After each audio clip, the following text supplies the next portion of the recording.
Hey family, this is Steve Copeland from the Couch Conversation.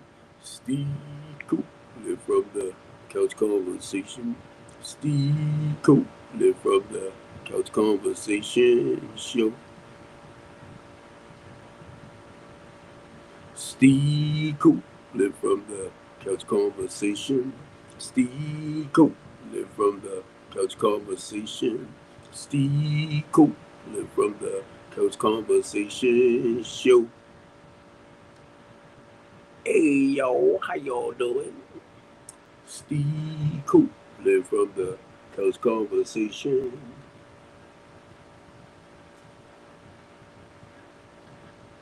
I want to make some things clear, mainly to my TikTok family. When I come on TikTok, I come on to promote my business and to advertise the business. Basically, what I do in Baltimore City. I do not come on here to argue with you about anything. Okay? If it's about politics, I deal with politics. I'm not a politician. Okay? So, because of me being a community activist, a community organizer, a homeless advocate, I have a lot of titles. But if you want to all ball it down, ball it all down, I'm a man that cares for his city, and I want the best for our people. I'm not one that do this, right? My actions from what I do in Baltimore City can speak louder than anything I say out my mouth. So I just want you to know. So if I come up on your platform, that's because I admire what you're doing. If I share some stuff based around 10, 20 years ago, I'll try to make it clear because you might think I'm talking about what's happening right here and now. And I'm talking about when it comes to like if we talk about relationships and stuff like that, I will share my experience, you know, and I will share with you how certain things I just don't do no more. You know, I will share with you how that little boy used to be the way he was until the adult took charge of that little boy. So I've done some work on myself. And I'm not going to say I don't need nobody to fix me. Please don't get it wrong. But when you come at somebody like me, you have to come with your personal experience. Because if you don't share your personal experience and some of the stuff that you went through and how you improved your life as far as learning from it, then to me, keep it to yourself. And I try not to act like that. But do not do it based on your opinion, your idea, your theory, and all that. Don't do it. Don't do it because a lot of y'all good for that.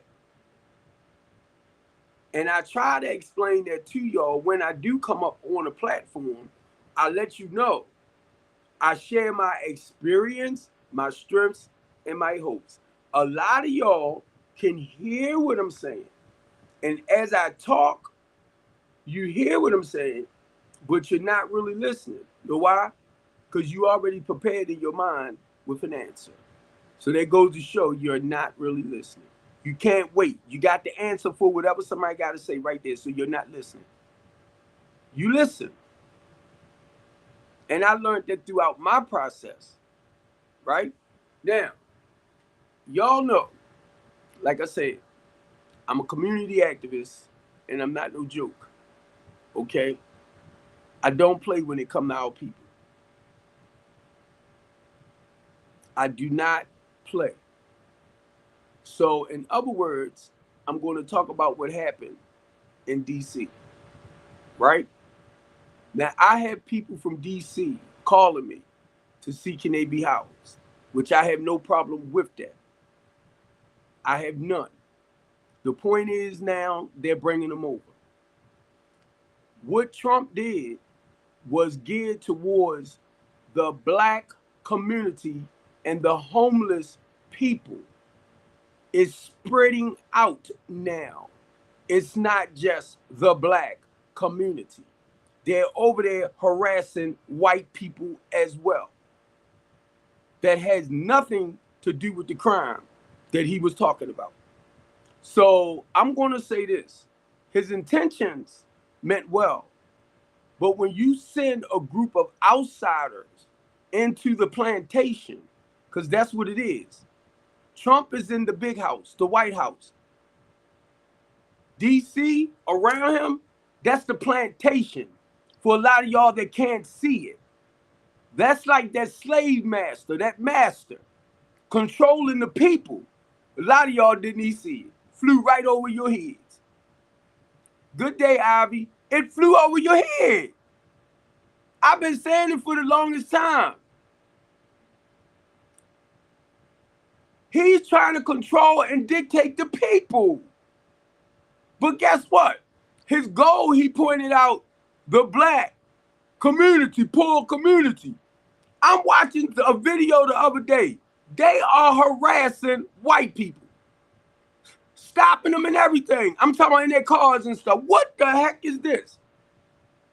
And y'all over there, oh, he does such a good job. He trying to stop. He look,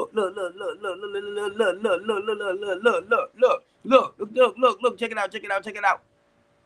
He trying to stop the crime. He trying to stop the crime. He will never. Matter of fact, let me do this. Is he in DC himself, in the communities? Is he in the community, dealing with the people, encouraging and motivating the people to stop that criminal or that destructive behavior?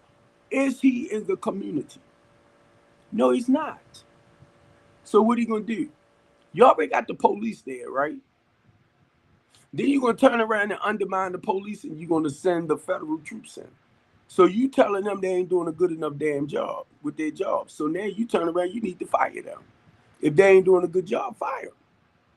And then on top of that, it dawned on me, right? Thank you. It dawned on me, right? You have nonprofits over there. When you have a nonprofit in the community, normally what you're doing, you're telling the state and the government how you're going to better build up in that community. You got churches over there. They nonprofits. So nobody doing their damn jobs.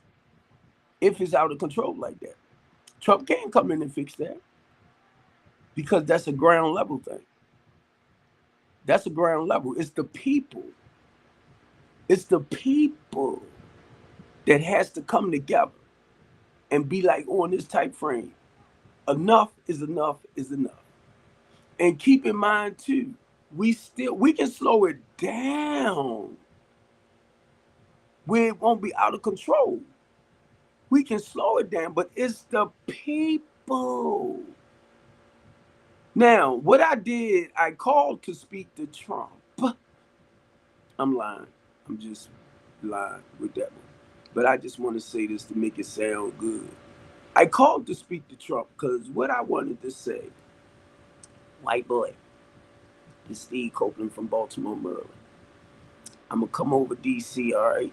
And I want us to walk through the community, the black community. I walk through the black community in Baltimore City. Hey, white boy, I'm a retired OG. You know, I used to live a certain lifestyle, white boy.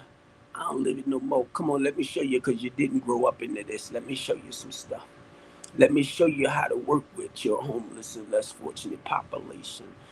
Do you have anything to replace them, like put them into like my transitional housing program, which we offer full wraparound service and helping them get their life together? What I need you to do is start donating some money so we can help them be able to get rent treatment and all that type of stuff.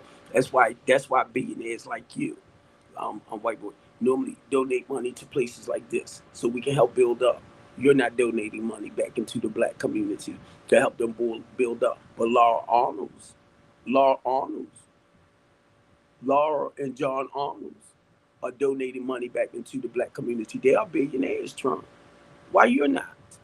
And matter of fact, they got they got an office over there in DC, Trump. You didn't know? You didn't know? Because I've been trying to reach out to them to help me here in Baltimore City, Trump. Not only that, when Trump, come on, man, come on, I'm talking to you. When the Eye in the Sky came here, The same guy that came here with the eye in the sky to reduce the unalive rate and all that type of stuff, to reduce that in Baltimore City, the spy plane to reduce that in Baltimore City, John Arnold's, Laura and John Arnold's paid for that. They paid for it from what I understand, they paid for it for up to a year. Then when we went to court about it, down, at City Hall with Brandon Scott and them, I ain't mean court, but at City Hall, I didn't know the Arnolds actually paid for it to be here for 3 years. Everybody thought that was their tax money coming out. No, it was a project. And a lot of us supported that project because the whole goal was Trump was to work on reducing the pew rate. This plane, say like if somebody got kidnapped and all that type of stuff, this plane, once we know where they was taken from, we can track them down with this plane. But because this plane was good at what it do, the city didn't want it. The ACLU fought against it too. So let me tell you, Trump, what Steve Copeland do in Baltimore City, and I have no problem if DC, need, a little support. I have no problem talking with them and dealing with them in that point, because I know they're doing the same things in DC that we're doing over in Baltimore City to reduce, the violent criminal behaviors and all that type of stuff. I know they're doing it. But you're not in it. You're not. See, this is the thing that gets me with our politicians. I hear you run off at your freaking mouth. But my thing is, are you in the community, embracing the people, talking with the people, hugging the people, saying, hey, I love y'all, I'm here for y'all. You know why? Because that way they learn to win their faith. They will learn to have faith and trust in you. Are you doing that, buddy? Huh? Are you actually walking in the community? And let me tell you, because I can only go with Baltimore City, Brandon Scott walks in the community. He deals with the people one-on-one. Okay? Westmore comes in the community. And they communicate with people one-on-one.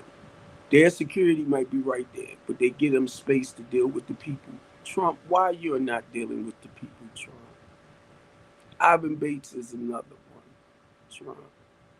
It's a lot of our elected officials. I see one-on-one that comes into the community that actually deal with the people. Sean I think he just became a delegate, but he does a lot of work with our youth, Trump. Did you know that? Well, I'll tell you. He does a lot of work with our youth. Antonio Glover, he works with a lot of the youth in Baltimore City too, the young boys and girls. Okay? Now, if you like the same things I was trying to do with Kimberly Klacik, Trump, you know who she is. When she was running, the goal was to help to walk her through the inner city so she can get familiar with the programs in the inner city that's helping to build up. Because she didn't have no experience about, dealing with people in the inner city, Trump. So, I have no problem. And even if I come over to DC, Trump, let me say this. I used to drive a tractor trailer through DC before 9/11. So I was used to going in certain areas. I even delivered stuff at the White House warehouse. I had to get a clearance before I came into the warehouse to deliver stuff. So I was real close. I used to go to Andrews Airport. Guess what? Where the plane was at, right? The plane was like right there. I was right here. Now, all of this was before 9/11, where we was able to move around a little freely like that. So what I'm saying out my mouth, when you become a politician, your job is for the people. It's not about you personally. Too many of y'all make politics about y'all. That's why I tend to come for a lot of y'all the way I do. because I started realizing politics is a selfish and self-centered thing. It's all about you. It's all about y'all. You promise the people that when you get in, you're going to do this and you're going to do that. And when you get in, you turn your goddamn going backs. I've seen it for myself personally. And what I said in that process, you mother suckers, I seen it personally. Once they got it, and it really disappointed me. So I want to say this. You can talk about the Democrats, right? The goddamn Republicans ain't no different than the freaking Democrats. Y'all are a bunch of lying, sorry, no good excuse of people. And guess what? I became a Republican. And I backed up off of all of y'all because I realized y'all just talked a good game just like the rest of them. And I backed up. And I want somebody to tell me. Now, keep in mind, everybody not like that. Everybody's not like that. We do have some great people. And those are the ones, Democrat, Republicans, I try to focus on. But y'all line manipulating ones, look, Jasmine Crockett calling them all out. Y'all don't like it. Steve Copeland will call you out too. What I learned in the process of doing my talk show and shutting my mouth, I had a tendency of calling names. And I didn't realize that was defamation of character. I can tell you about certain situations, right? But don't put a name to it. And I learned that over the years. So now when y'all hear me say certain things, right? I will talk about a situation, but I have learned to try not to mention the people names. Sometimes y'all will know who I'm talking about. And I just want people that might watch my stuff on TikTok. I'm very good at what I do in Baltimore City. I'm very damn good. And I ain't no joke. Because number one, when I say I used to live a certain lifestyle, I wasn't no joke when I used to live that lifestyle. Now, I'm not violent on this end. I'm not, coming at people with certain things. You get me? I'm not making phone calls now in that sense. But when I make phone calls, if I know your bark is bigger than your bite, then I know it's a problem.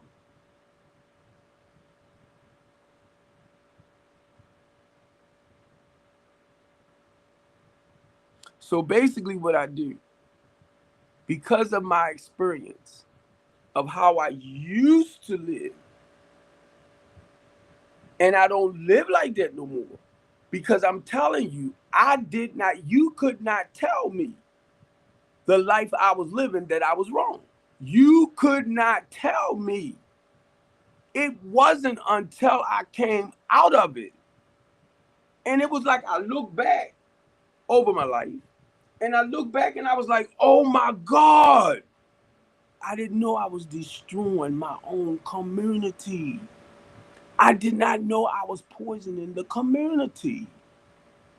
I was like, oh my God, you couldn't tell me I was wrong. And it went with the lifestyle, but you could not tell me. And some people might say, oh, you knew. No, let me tell you, if you don't know, you don't know. And that's being truthful with me. So when I deal with our young people, right, and they out there doing what they're doing, a lot of them know, right? A lot of them might be doing it just to have ends meets, right? End meet, right? Just to have a little something in their pocket. So what I do, I'm like, Unc, come on, Trump, I want to teach you some stuff. I'm like, Unc, right? I'm like, Pop, come on, Trump, I want to teach you some stuff, bro. You know all about this. You know how you lived in New York before you became president. That's why I don't care for you too much. You know all about this. Come on. I'm Unc. I'm Pop. I'm OG. What's up, y'all? That's how I be announced. That's how young men announce me. So when I approach them, I'm more like this. Or I have a vest on, the worker's vest. Because you want to make them feel comfortable as possible, Trump. You want to be able to talk to them. But not just that. I have a blue envelope. I mean, a blue folder. I have programs in that folder that our people can go to. So you come in with solutions, Trump, not the National Guard. They're not coming in with stuff like that. Because now you got to talk to them. You got to encourage them. You got to motivate them. Now, the sad part about it, if you have about 20 out there, you might get about 2 that's willing to do the right things. But those 2 can encourage others. But you have to have programs for them. I'm trying to see, do you have something, Trump? Um, Now I'm gonna do the homeless and less fortunate people because you said that they had to get out of DC. You did not say you had a recovery program for them or a place to put them. You said they got to get out of DC. Okay, so I'm watching this guy pulling his tent, and I watched several of them and throw them into the back of the trash truck. That homeless person standing right there, Trump, saying to himself, where am I going to go from here? They don't have nowhere to go. They'll move to the next phase, like another place to try to hide away. But this time, when they go to hide somewhere, they're going to go deep up in the woods because you got your boys down there. And because you have your boys down there, Trump, they don't want to go to prison. Now, some of them might because they got their 3 hots in the cot, Sean. Let me make that clear, bro. And guess what? Your tax money gonna pay for them anyway, people. Okay, it's about 35. I know in Baltimore City, about 35, 40,000 to take care of. So, all expenses paid. But that's a temporary situation because they might hold them for maybe 3 months, 6 months. I don't know. But I do know that the Supreme Court passed that bill. I do know that because it was sent to me. That wasn't something Trump created. Okay? He's just using it. Y'all kill me with stuff. And I need to stop saying that for y'all really kill me. That came from the Supreme Court that was sent to me a while back about what's happening to the homeless population. You got people that fell on hard times. Everybody that's homeless is not homeless because say like they don't want to do the right things in life. Some people felt on hard time because they lost their jobs, or you got people that might be addicted to drugs and all of that. That Smugs, I gotta watch that for TikTok. TikTok, we love you, Smugs, right? Um, they need help because I gotta correct that word. Smugs, TikTok, uh, safety. We love TikTok. And I know their community guidelines are like deep. So those are the ones that will need treatment. Then you have some that's unhealthy, right? Mentally, emotionally, and spiritually. Some of them need meds to balance them back out. This is what my program is all about, Trump. Is helping people turn their lives around. So if you want to say like, I can say reduce crime because you're not. And if you got in your head because you moving people out of certain areas, I give it 6 months, they're gonna be back. Maybe not those, but they will be back. I'm telling you, they will be back. They will be back lined right up in certain places again, unless you put a fence around it.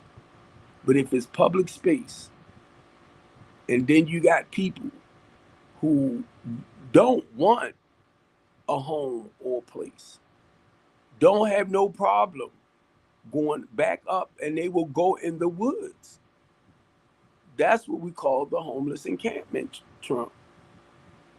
I would love for somebody like you to come into the community and actually see what's going on amongst the people. And if you in this place in your life where you're well to do and you live in, say, a more conservative lifestyle, where you don't have to rely and depend on the state and the government funding, and if you live in high on the hill and you are judging people that don't have anything and you're looking down on them like they are garbage, you are the one that's garbage, okay? You are the ones that's a piece of trash to even put your mindset on them like that. You are the bum. And I'm talking about your attitude, your behavior, and how you look down on somebody else because you have prospered a little bit more in life. And I hear a lot of y'all doing it. Those people, those people. And a lot of those people are your family members that you don't want in your household. So what you do, you look down on them. They don't want nothing in life. They don't want to work. They don't want to, be dependable and stuff like that. So I'll tell you, send them to the program. Tell them go over there and talk to Mr. Steve because he have a full wraparound service program helping you to change the quality of your life, helping you to change your old ways of thinking, trying to get rid of that ghetto mentality. Because my goal when you come into my program mainly is temporary. Before I put you in somebody's permanent place, I want to make sure you're equipped with taking care of their place and paying your bill on time. Are y'all doing that? And then not only that, we want to get you to the point, like if you're working at McDonald's, Burger King, or Wendy's, something like that, and you're not making enough money, like you want a career-oriented job, like cosmetology, hair design, and all that type of stuff. We have those wraparound services for y'all, those workforce development programs. This is what the Latanya D. Copeland House of Hope about. So, if you want to help your family members, right, prosper in life, I'm talking about those low to bottom income people that you tend to just step on. You like a Donald Trump, those people, those people. But then you send them to the program. Our goal is to help them get to the point in their lives where they don't have to rely on state and government funding anymore. And I am mainly talking about the women with children. Okay. For some of you that don't give a hell. Okay. And I'm doing all of this to be smart and sarcastic, so don't take it personal. Okay. The day is Sunday. And I'm kind of bored. But I wanted to come on anyway. Because y'all are making me sick to my stomach the way we treat each other.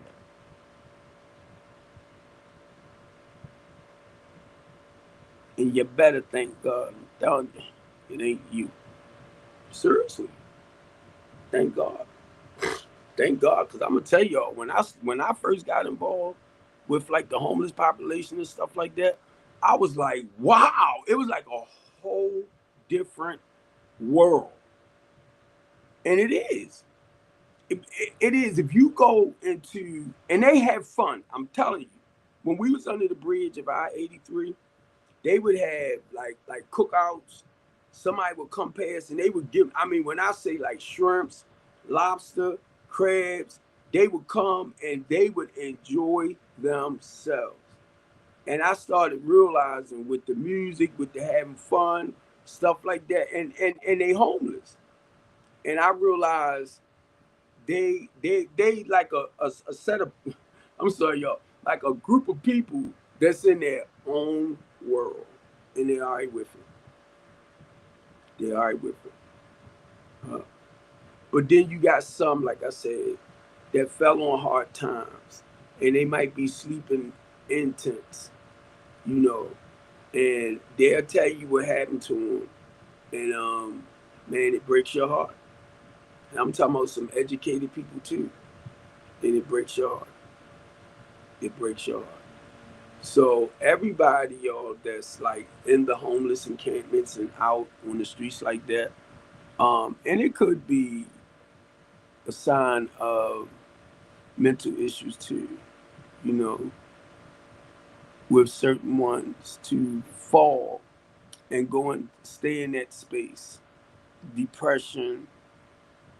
And I'm just using those words, and I hope they're not TikTok oriented, um, community guideline stuff.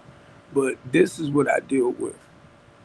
And me and somebody was talking about how, you can sit up there and be talking to somebody and they normal is all outdoors, and next thing you know, now that don't happen overnight because most of my clients I can tell if they not on their meds, they go into that state.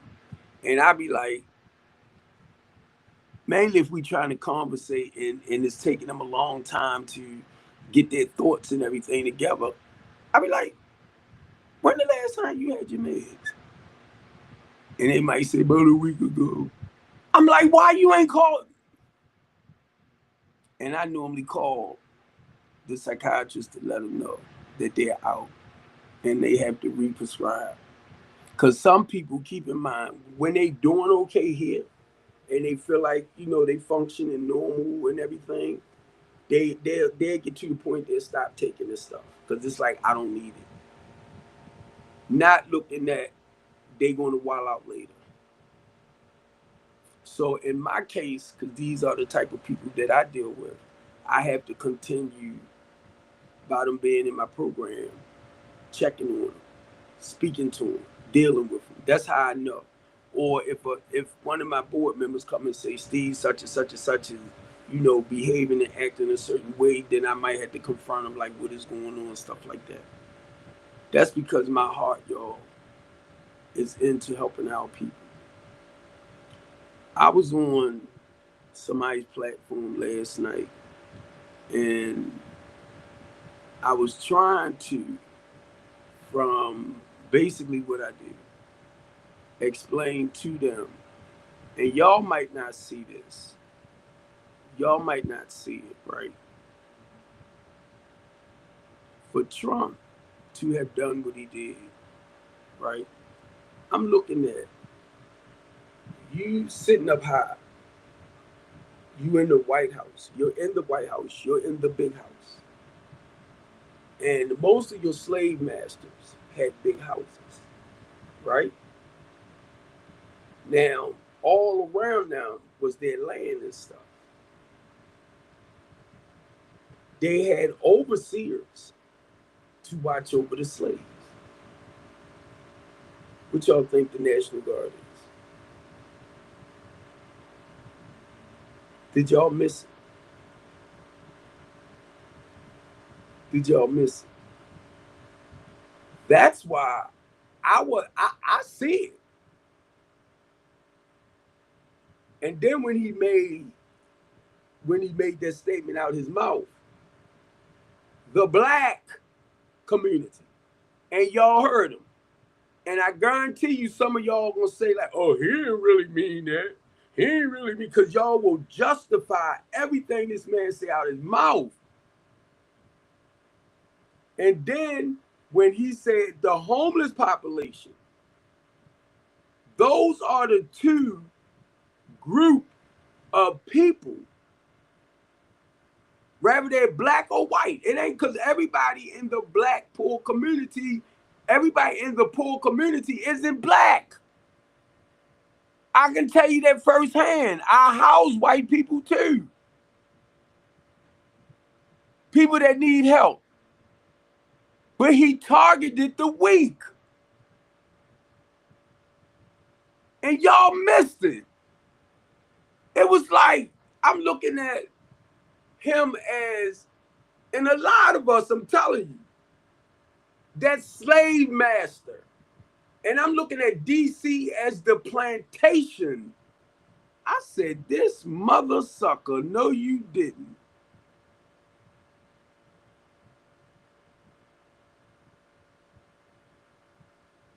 And the goal is to keep them in line and under his control. And a lot of y'all saying, oh, he did good. He cleaning up the crime. He cleaning up the city. He this, he that. Don't get it wrong. I guarantee you, our little hustlers still hustling.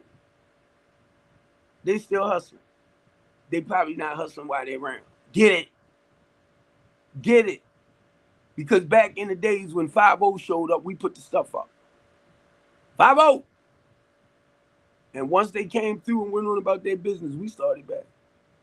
So see, even though they're there, they can't protect. I mean, they can't guard everything. Then you got people that's, you. So they're going to be sick. So they're going to do what they do. They just not going to do it in front of them. What a great job. Come on. I lived that life. And I'm only saying it because certain ways, if you're going to deal with them, and the goal, yes, it would be an awesome thing if we can just stop this. Now, back in the days, when certain things was poured into the community, we know where it came from. We knew where it came from. Up top. Up top. And it's poured right into the poor communities. The goal is to wipe them out. The goal is to destroy them. And I don't even want to say this because at one point I was a part of that. I remember when, back in the 80s, when people used to cook cocoa, right? They used to cook it up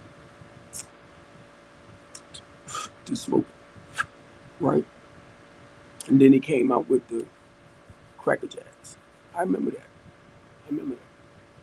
But y'all got to understand a lot of stuff, even with the pew-pews, they are poured. Most of these issues are in your poor Black communities. And the goal is to wipe them out. We was talking about I was telling somebody about I gotta watch the name for TikTok's sake, right? That's pouring into the Black community. 1 year with that poison, I think I can use that word. If we had 300 and something unalived by pew-pews in Baltimore City, it was about 900 with that powder, the poison. When I looked it up this time, because I heard that Brandon Scott and them supposedly got the pew-pew rate down to like 201 for 2024, which it ended. Personally, I don't believe it. But when I looked it up, that's what it said. Then I looked up the powder one, the poison. It was like 600 or something unalives with that. So it came down some. In the way I was shot. But keep in mind, even though they do what they do from, and I want to say the political level, from where they at as lawmakers and stuff like that, I am really proud of the people. So I understand what they are doing, but it takes the village. Remember, it takes the people not to participate in certain things. Mainly, and I got to go on this word right here, as much. So I'm saying this Baltimore City because I am really, really proud of y'all. And I'm looking at the work that us are doing. I'm looking at the work that Baltimore movements is doing. I'm looking at the work of a lot of these nonprofits that's in Baltimore City, that's into the community, because you have to have programs, Trump, working programs that these our children can go to. Then you got returning citizens. If they feel like they don't have, if they can't get a decent job or something like that to make a living, yes, they're going to go back to repeating the same behaviors, Trump. You know, I could not share a lot of this with y'all if I wasn't into helping or coming in with solutions. So a lot of y'all that does your numbers, I can only speak for Baltimore City, right? I can't speak for like Chicago. I can't speak for New York and stuff like that. DC is so close. That's like home. And I did not know because I'm in Baltimore. Basically, in a way, the way Donald Trump said, DC worse than Baltimore. And I did not, I know DC got their thing now, but not to the point of like Baltimore. So just for him to have done what he did, I'm like, what? Now, Baltimore City, it's a list of the worst cities to go and visit. So I'm looking at this list and I'm looking at where we was like like number one or number two. So we got up to number five, right, as one of the worst cities to go visit. This is to show you the work that they're doing in Baltimore City to reduce a lot of this. Baltimore City is no longer on that list. Now, I did my research on it, and I can tell you this personally because this is Baltimore City. So if you look at something and it might say Baltimore City is within like number five or number eight, because I'm just looking at it now, and it was mentioning certain things, but it is a list because we was coming up like this. It is a list that says Baltimore is not on that list of one of the worst cities to go and visit. And I felt real proud because the goal is to get us out of that number one slot. Get us out of that.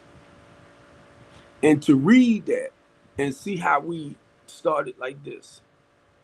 Now, I don't know if Brandon Scott and them know that or not because I didn't even talk with them on that level. But I can tell you personally for myself, because of what I do with the group of people that I'm with in Baltimore City. And I like to throw her name out to y'all, right? Because y'all know her better than a lot of y'all know, like some of us. Jasmine Crockett, when she comes, keep in mind, now, she's a little bit more conservative. And I'm going to say, because of her education and all that type of stuff, and she's very, very familiar with politics because she's in it more compared to me. But I will learn enough. But Jasmine Crockett, I call her the female version of me because I have no problem coming for your ass. All right. Then I started meeting other people that carries that same mentality. And it's not like we being mean and nasty. That's just our fight, our passion for what we enjoy. And I was walking with Tracy, and Tracy, I'm gonna talk about you, baby. And basically everything Tracy was saying, I could shut my mouth. Cause that's like another female version of me. I said, oh my God. So I'm listening to Tracy, right? And not only Tracy, Dr. Chisholm. And y'all got to understand, some of these people are like civil rights advocates. So when they come, like Pastor Simmons. These are people, I'm talking about people that I deal with in Baltimore City. These are straight up, I don't play warriors when it comes to the people in the community. And look, they don't get the credit.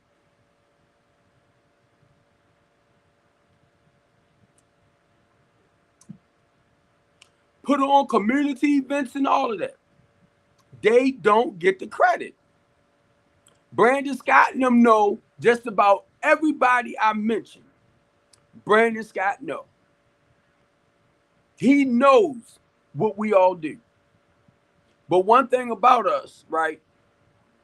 You got your politicians, then you got your, I'm gonna say, civil rights advocates, right? Like us. And you got your hey baby, and you got your politicians. So keep in mind, any laws that they create that will hurt the people, that's when we're going to come up against your bill. I don't care if it's Trump. I don't care if it's Congress. I don't care who it is. We don't.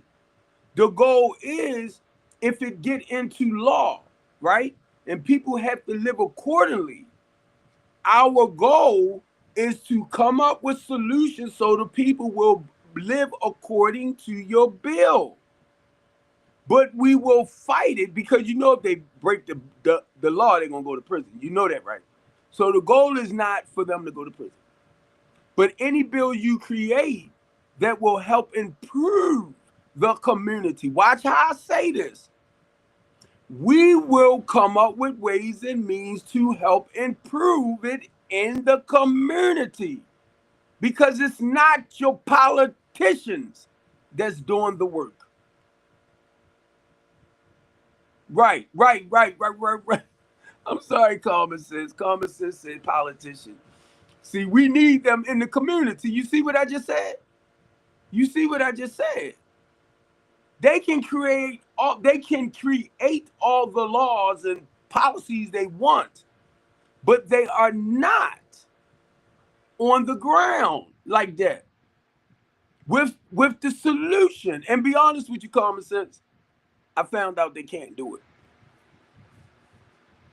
That's why because they create bills, they create laws, I'm sorry. Now we are the ones that do the work to make them look good.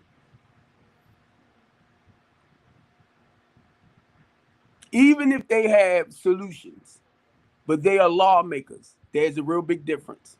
They're lawmakers, politicians, like you just said, Common Sense. But I realize, even if they have solutions, they can't come with it, because it's stepping across the line. And see, for a lot of y'all, keep in mind, Donald Trump is he's a politician. He's not a businessman. He's a politician. So when it comes to, come on, Miss Lady.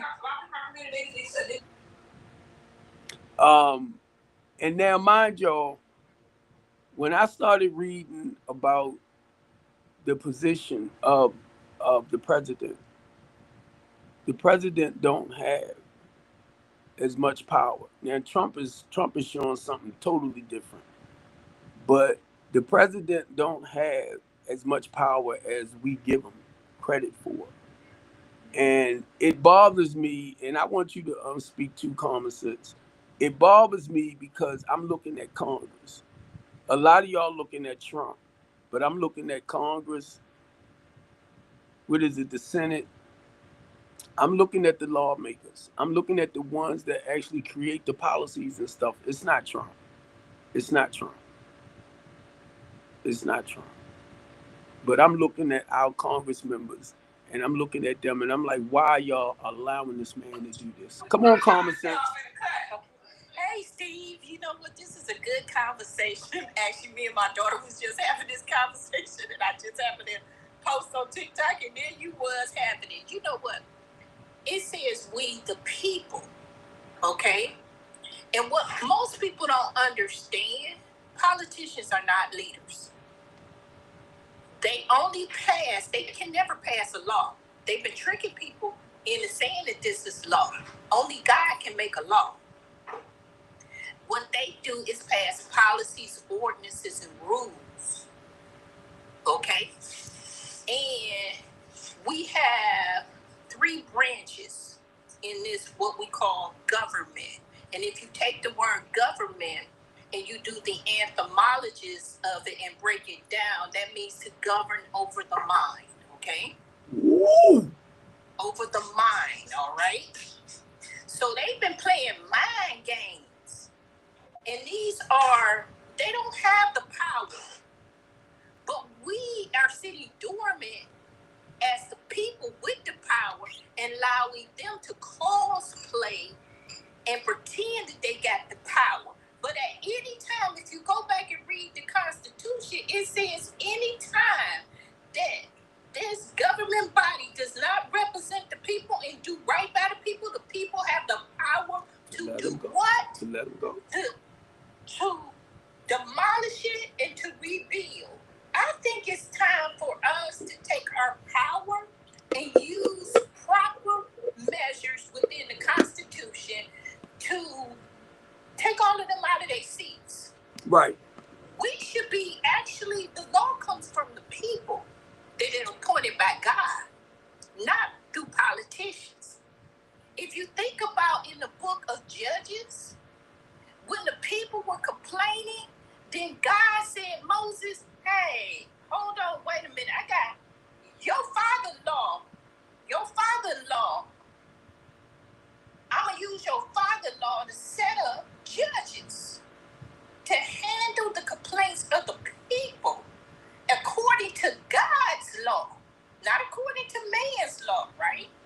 And God had already set his law via the Ten Commandments. And the Ten Commandments is split up into, number one, how your relationship with God is, okay? First Don't one. have no God before me. First one. Number two is how you conduct yourself within community, okay? Then how you maintain relationship, okay? Relationship, how you treat each other within the community. No covenant, you ain't supposed to be messing with no other man's wife. You ain't supposed to be messing with, Come on. all of that. You're not supposed to, if you got 10 sheep and your brother got 10 sheep, you can't steal one of your brother's sheep without restitution, right? That's the law. That's the universal law. But we've been tricked as a community of people, what we call the United States, and we have allowed these other foreigners to come in and pretend to be congressmen and senators and women representing us, and they are representing foreign entities instead of the people. And leadership starts at home. It is cultivated in our houses. Parents have dropped the ball. Martin Luther King was a leader because his parents taught him how to lead. You can't learn to be a leader in a college. You learn advocacy because that's what a leader is. He's a spokesman. He advocates for the community of his people or her people. Because I'm going to call out Deborah. Wasn't Deborah a judge? Did she advocate for her people? Hey, Esther, come here.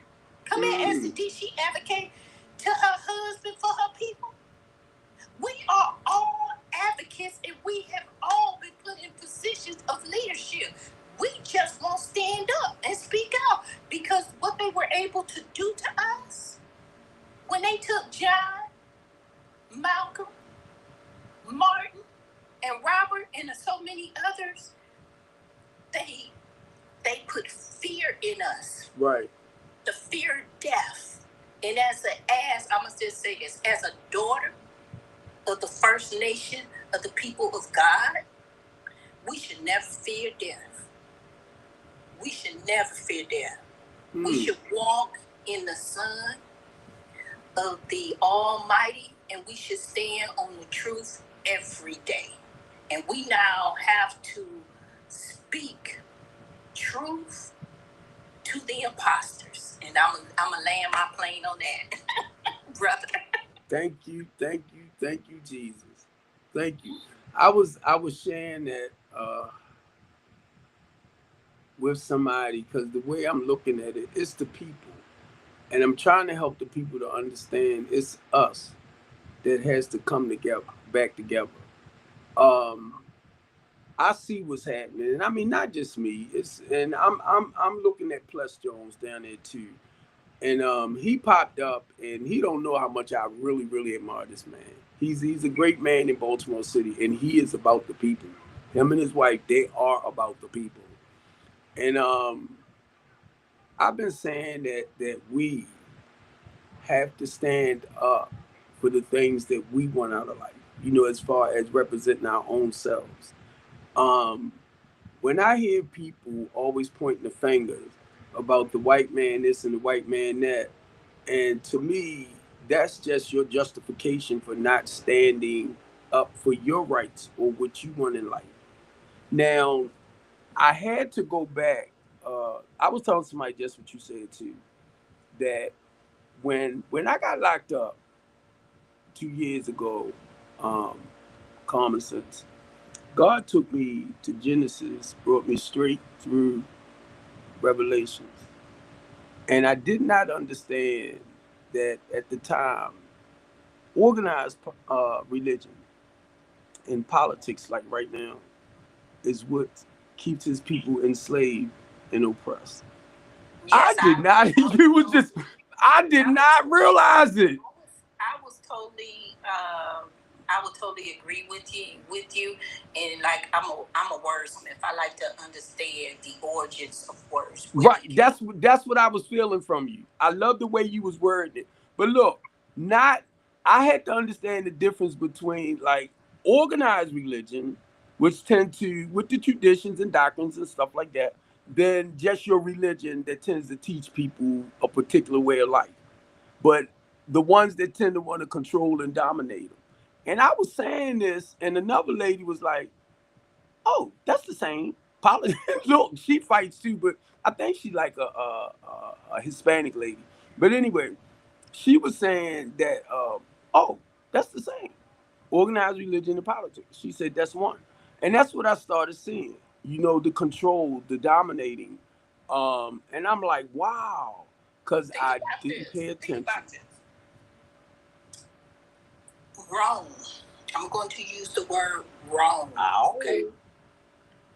If you think about how Rome is set up, and they say all roads lead all roads, which means all religions go back to Rome. Okay, what we call the 7 modern day religions, because after most people don't understand, if they go back and study religion, and I would say study the philosophy of religions, they're going to give you only 7 religions.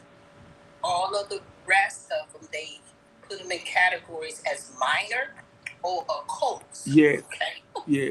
Okay, like Jehovah's Witnesses, Mormonism, those are called minor religions, which comes out of Judaism. Most people don't know that. Catholicism and Judaism, kind of like brother and sister, okay? And the same with Islam, okay? And then we have Confucianism and everything. But what most people don't realize is, I don't care what denomination that you're under, I'm going to use Pentecostal. I'm going to use Methodist. I'm going to use Missionary Baptist. They all are sub branches, all for Catholicism, because if you understand the history of religion, you get the reformers movements, okay?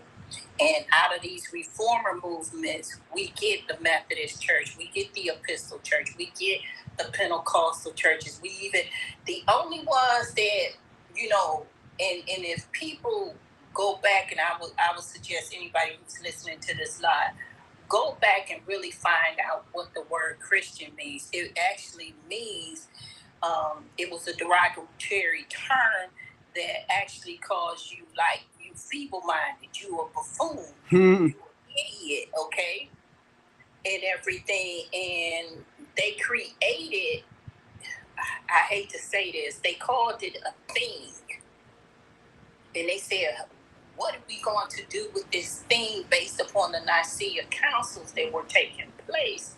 And they reinterpreted the scriptures.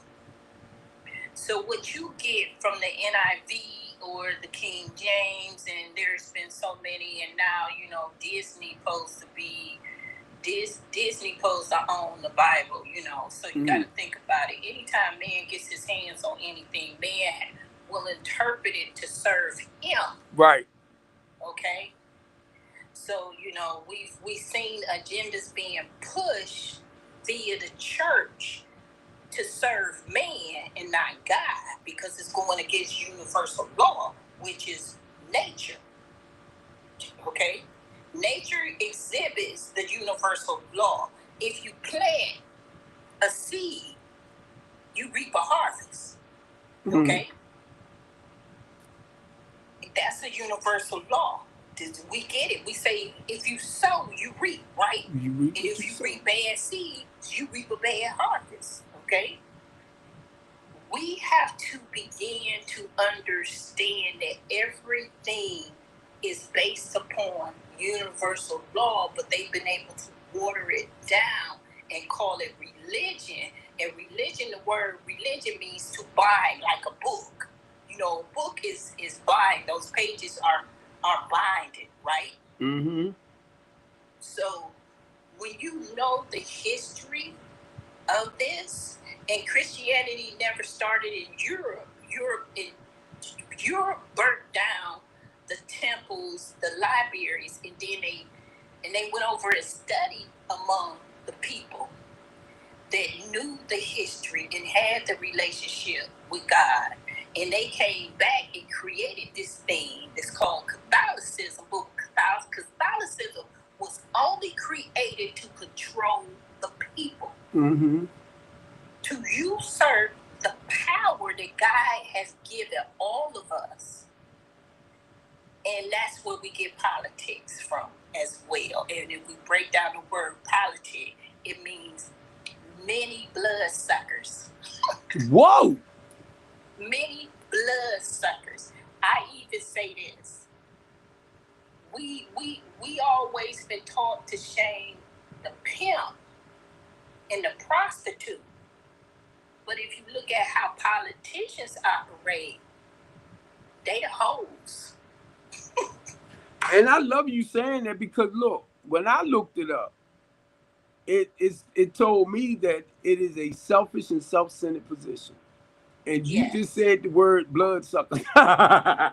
So basically, that's why I said it's all about them. And people don't realize it. And I don't want to be too loud with it, but when I helped what's your name, Ivan Bates, become state's attorney, right? And it's like I watched him turn his back once he got in position. Because they have to take a, you know what, I'm going to say this. I had my aunt and uncle in Detroit. My dad originally from Detroit. And we lived in Ohio, in Cleveland, Ohio. My aunt and uncle, and I watched my mother and father do the same thing. They were very political based upon the community and the support of the community. So this is during the time that we're now finally getting black mayors in positions. And we were lucky to get Carl B. Stokes in Cleveland. He was the first black mayor in a major metropolitan city. But he did not do right by the people that put him in, because behind the scenes, politically, when they get in these positions, they have to take oaths, okay? And a lot of these oaths is, you can't help your people. Oh, that's what I noticed. That's why we see the flip. And if you go back, and I'm gonna mention several women that you can look up. Cynthia McKinney. She was from down there in New Orleans. When Katrina happened, she was standing up for her people. She had to lead this country. Okay? God dang it. Come on. We had a sister called, her name was Stephanie Tubb Jones in Cleveland, Ohio. She spoke out against the when they was running Barack for president. She ended up dead. Wow. She ended up dead. Unalive. Come on. Okay. Come on. So what I'm saying is this: they use the ultimate tool that they control all the people. They control, because we even had a congressman. His name was Jim Trafficking. This man was standing up for his people in Youngstown, Ohio area. They concocted a bunch of stories and put that man in jail. Remember I told you, well, you already know. You already know what happened with me. I'm going to just say this. When you become a threat to their religion, and their religion is politics, and politics are bloodsuckers, and it's about money and control, okay? We have to become smart. You don't need a college degree to see a thief. That's common sense. Common sense. I tell them like this. I love what you just said. Master's degree to spot a lie. I tell them keep that bull junk over where they at. Because you ain't lying. And what we have to realize to do is support the people who are doing the work in your community. And then when they got to go downtown, y'all show up and support them. Because that's how you going to bring the money back to your community. That's what the Asian people do. You never see the Asian people doing no marches. I'm like Malcolm. I don't march in nothing, because I ain't in no parade and I ain't no clown. When the circus come to town, when Ringling Barnum Bailey Circus was coming to town, they always was led by the clowns. They would march in to each city. So I'm not into marching, okay? But I am into believing that the power is in the people. Right. And if the people would use their purse strings, if we want to change this system, we got to stop spending money. That's why they call us consumers. Mm-hmm. That's why they got all these commercials. I remember when YouTube didn't have commercials. I remember when TikTok didn't have commercials. We can break this system if we start spending the money. The money is their God. Yeah. The money, at the end of the day, why is the Vatican Church got a bank? Why they the richest church on this planet? If they supposed to be supporting poor people, I think everybody on this planet should be getting a check from the Vatican. Mm. Okay? When Donald Trump and them came in and they started saying, hey, they stealing the money from the people,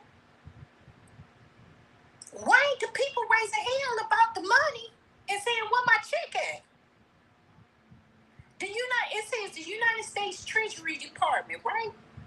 Now, me and you can go to jail if they say we owe some money, but we ain't demanding people going to jail for stealing the money from us. Mm-hmm. Why we ain't asking where our checks at?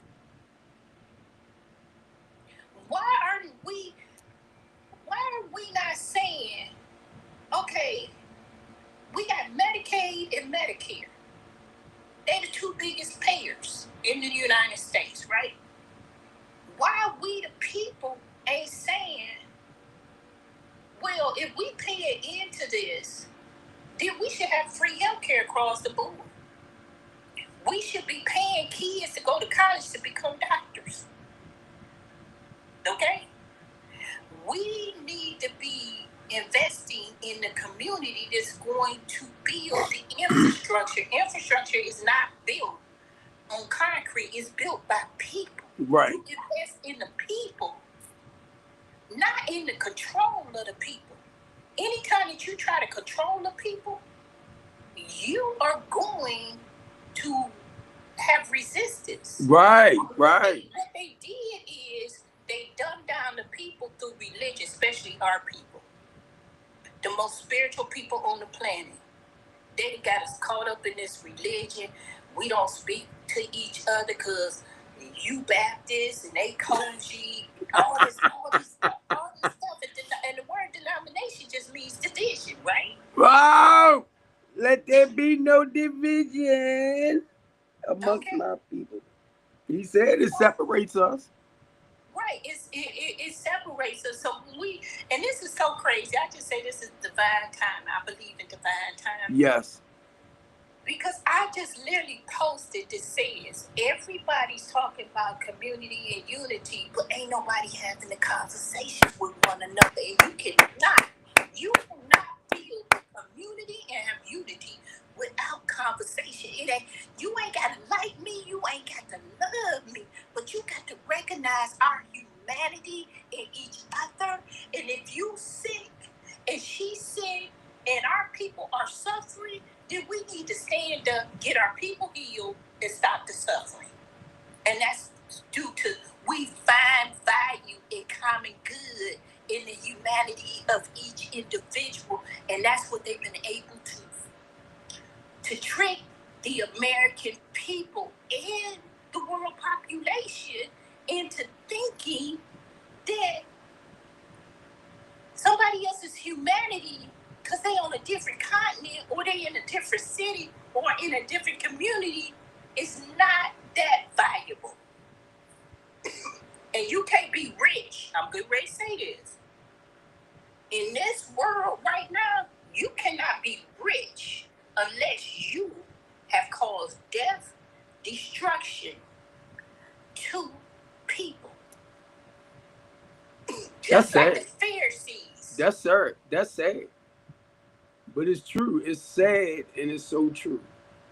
You know, everything you saying, Carmen, I have been saying towards like our politicians, the president and all of that. I was starting to see how they are actually manipulating and playing the people. And I'm getting sick and tired of it because they play us, and they play us a lot against each other too. It was something that was said the other day, and I admire this guy. I admire this guy to the utmost for the work that he's doing and everything. And he made a statement out his mouth towards what's happening in DC with the black community, the poor black community, and the homeless people. And I sent the message and I said, no, you did not say that. Like, that was one of the greatest things that this man is doing. I said, no, you did not say that. Because number one, a lot of the young men that's in your that you're training, that you're working with, come from those inner city black communities that you're building up. And my thing is, did you realize what you just said out your mouth? And I couldn't believe Steve, it. I'm gonna be right back. Keep on talking. I'm gonna turn my camera on, but I want to get this book. It's called Egypt on the Potomac, and I want to show the people this book. Okay. And family, I just want to say this. Y'all know that my journey is spiritual. And I know I have been called, to embrace and empower our people. And when I say that, and I say some stuff, and I'm not trying to be smart, but I just want y'all to know this. If you're living a righteous life, if you're living a middle class life, that you're doing great, I am not talking to you when I say stuff, okay? Because you are doing everything you're supposed to do to be successful and succeed in life. You get me? So when I say stuff about certain things of us embracing and encouraging the low income people, is building on them. So if you live in a well-to-do life, and when Big Steve, and I'm gonna use the word living that righteous way of life, right? And when it comes to me, not just me, but people like us, I look at the people that Christ came to embrace, to build back up, to encourage, to motivate. You know, and the way my pastor broke it down, I loved it because this hit me too. Say like when people go on trips, right? Then you got to look at the way they travel. Some people had more food than others. So Christ got them to feed each other and take care of each other. I was like, wow. It was just the way it was broken down.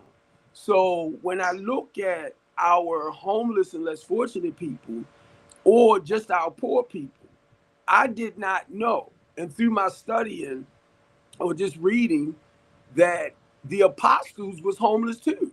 They suffered too. I mean, because I think I can't find the words, and I love the way common sense is wording things, but we don't look at the suffering of other people.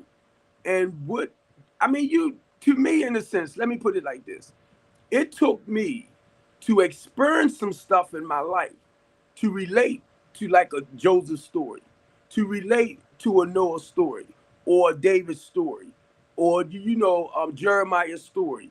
It took certain things in my life, and I'm like, oh my God, I remember going through this or something in that manner, right? So after a while, uh, Bible scripture started coming to life to me, and it started blowing me away. So most people who can quote scripture that's real good with that, I'm not there with that. But when it comes to you talking about a story or whatever, it's like my mind. It's like I'm living it. You get me? And I'm like, wow. So it amazes me, but I know that's, hey Steve, I know that's nobody but the Holy Spirit, you know. And it's not to knock y'all. I'm gonna tell you point blank. I've been praying and I've been praying because I want to come with love and compassion, but I am one of them fighters. I am a warrior. And my mouth, when it comes to the body of Christ, is the biggest weapon for the body of Christ. And I have to accept that, this is my job. I'm a fighter. I'm a warrior. That's why I do the things in the community that I do. Come on, common sense. Okay, and I was listening to what you was saying, and that takes me back to I was doing some study yesterday, and I went to Matthew. And if you go in chapter 8 of Matthew, Jesus is dealing with what it is to be a disciple. And he literally tells them, you're gonna have to make a sacrifice, and there's going to be suffering and it and everything, right? So we have to remember that when we choose to speak up, be an advocate, okay? Because that's what they were. When we speak up and advocate for our people in our communities, remember Jesus had the first free healthcare program. He was healing people. Ouch! Jesus had the first food pantry. He had the first food pantry. Okay, that fish fry. Come on. Okay, he had the first food stamp program. Okay, snaps. Okay. And Jesus had the first church. The church was to minister people to people. He ministered to people, okay? He ministered to people where they were at. He didn't get them, if you think about this, when he met the man at the pool, and when he met the lepers. Right. And he healed them, and he said, don't tell nobody, right? But it was only one man that came back to thank him. Just like the woman with the issue of blood, she was a wealthy woman because it said she spent all her money, and she had been suffering for 12 years, right? So she said to herself, she walked 30 miles to get to Jesus. She said to herself, if I touch the hem of his garment, I should be healed. She was disciplined, okay? She had confidence, and she took a faith walk. She took a 30-mile journey. Back in them days, 30 miles, there was some days she was out there by herself walking, right? But she had the faith enough to stay on the course, because she said, if I touched the hem of his garment, and he never touched her, and when she touched him, he said, who touched me? Okay? Because he felt the essence of the spirit leave him and go into someone else. And we have to remember, everything that God gave us is for his glory. But God never left us ignorant to the devices of the man or men and the evilness that can be in one's heart against the people. And there's a thing that most people don't even realize is still going on. There was a decree that said kill all the male children under the age of 5. Mm-hmm. What's going on now? They call it Planned Parenthood. You know what? Not to cut you off, I said the same things because I just sent something over to Facebook, Marfa 21, Black Genocide, and it talks all about what you just said. It's because I would have to say this. I love the movie Transformers. Mm-hmm. To this day, I still watch it. And to me, the Transformers is a metaphor. You have a foreign entity coming in to the earth, and they're deceiving the people. They appear as though they want to be friendly with the people, but they call it the Decepticons. And that's what we're dealing with. We're dealing with people in positions with titles. See, God is not interested in your title. He's interested in your heart posture towards his people. Okay? I think it was divine timing that they put out the Hurricane Katrina story, but this time they showed us a different aspect that shined the light on the truth while the lies was being told against the people. But it took 20 years for the truth to come out.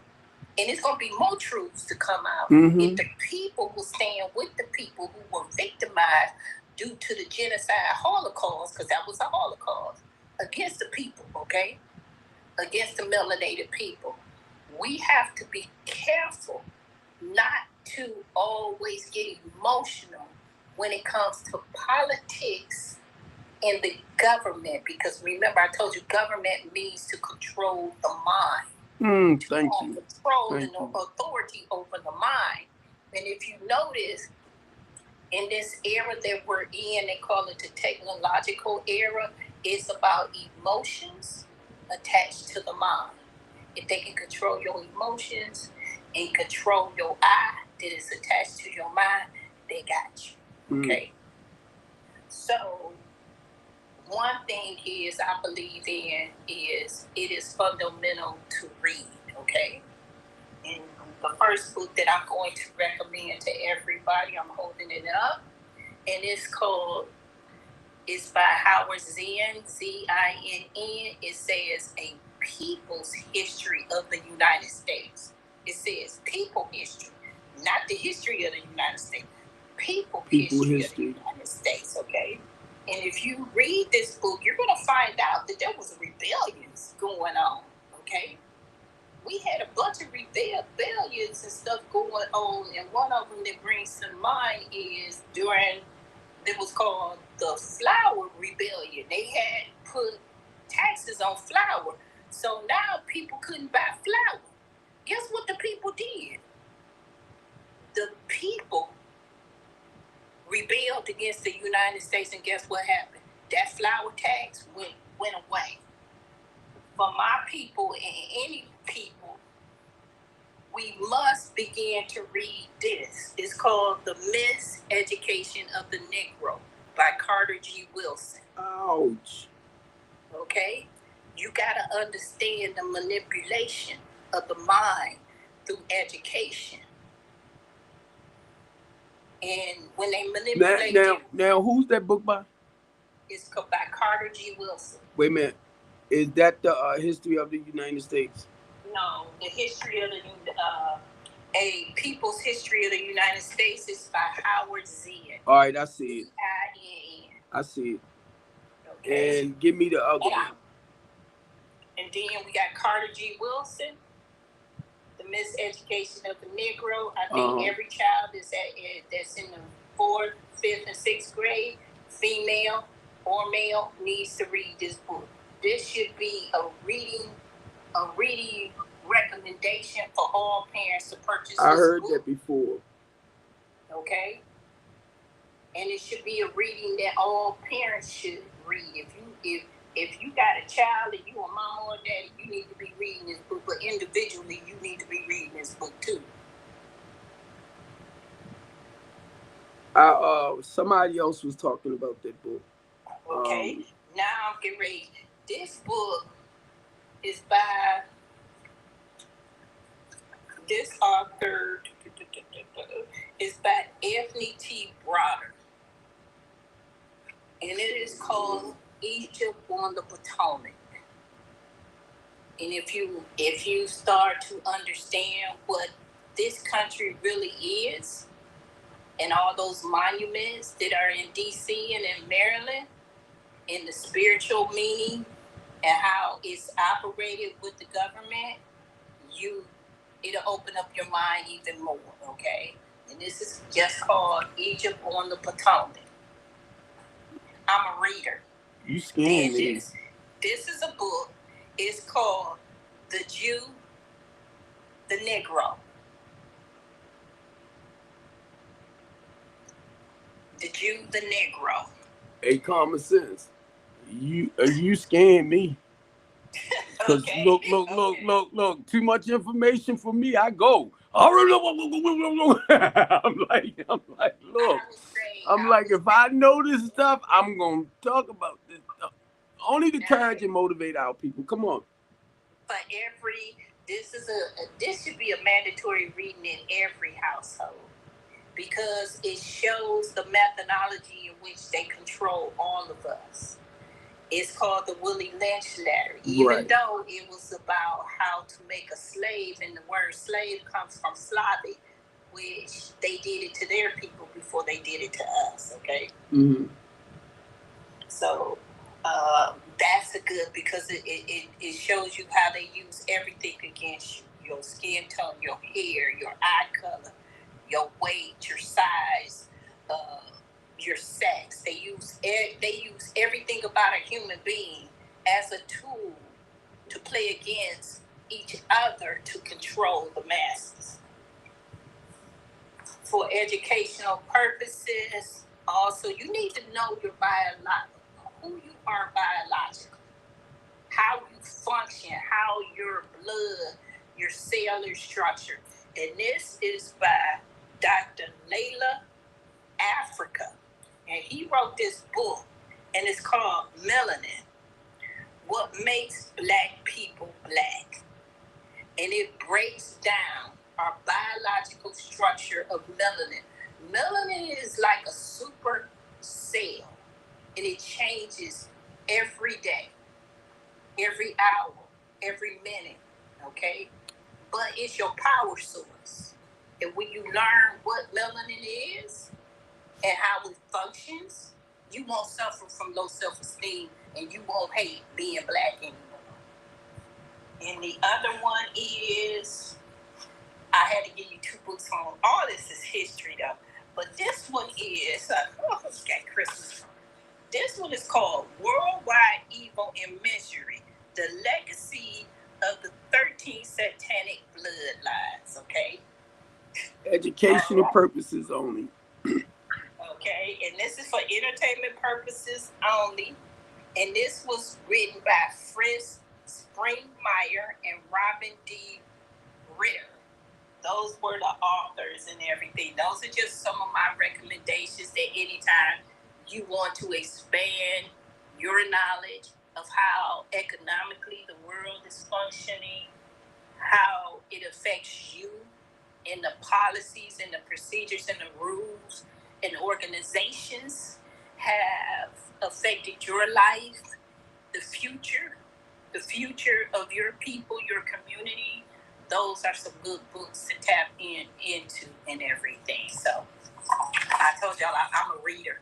I not only do I read the Bible, I read other stuff too. Right. And see, I use when I read the Bible, and I know a lot of people have a tendency of reading and studying whatever material they do, but they use it to crucify you, not to motivate you and encourage you.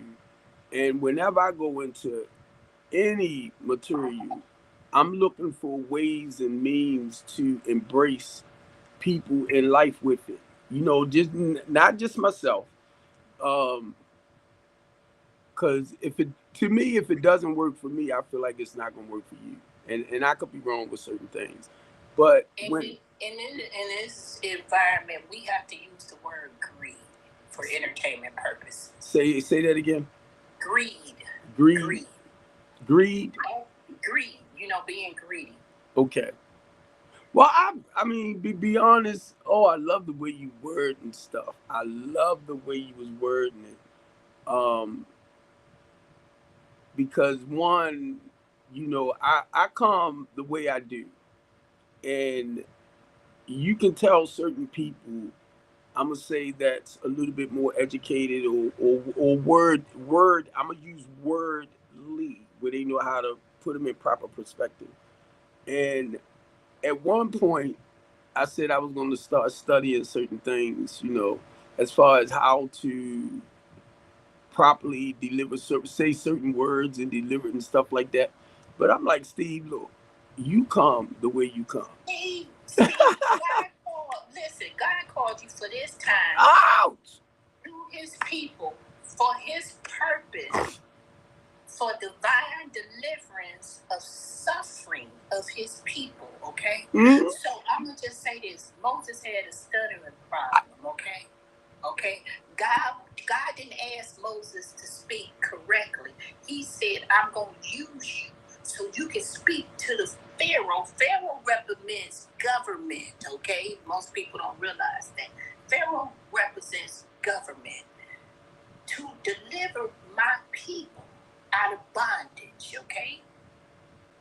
And you know, what we have to realize is God does not look for degrees. right? Ouch! Come on. For your discipleship and your usability. And you know what? I kept looking at Moses. Because I'm like, look, well, Moses, you stuttered and stuff like that, right? But in everything you saying, it's like you confirming it. Because I was looking at him, and it's like, Steve, you know, keep doing what you doing, because God designed you in His own special way. And I'm looking at what Joey just wrote, right? Real body of the universe, natural. God, man, earth, God, and original. I was just reading that, but um, common sense. Everything you are saying, it's just, you know, sometimes I just don't have people that kind of confirm certain things. You know what I mean? You know what? I always say this, and I don't know. God just had me on this spiritual level because my brother got sick. He's doing well now, but he got sick, and the immediate family did not know that he had been in a hospital until he told us. He's married, you know, and everything. But when I found out, I said, I'm going to see about my brother, right? And I said, because you know what? I'm not stuck on isms, because at the end of the day, I share the same blood. Yeah. My children share the same blood. We come from the same blood, okay? Mother and father.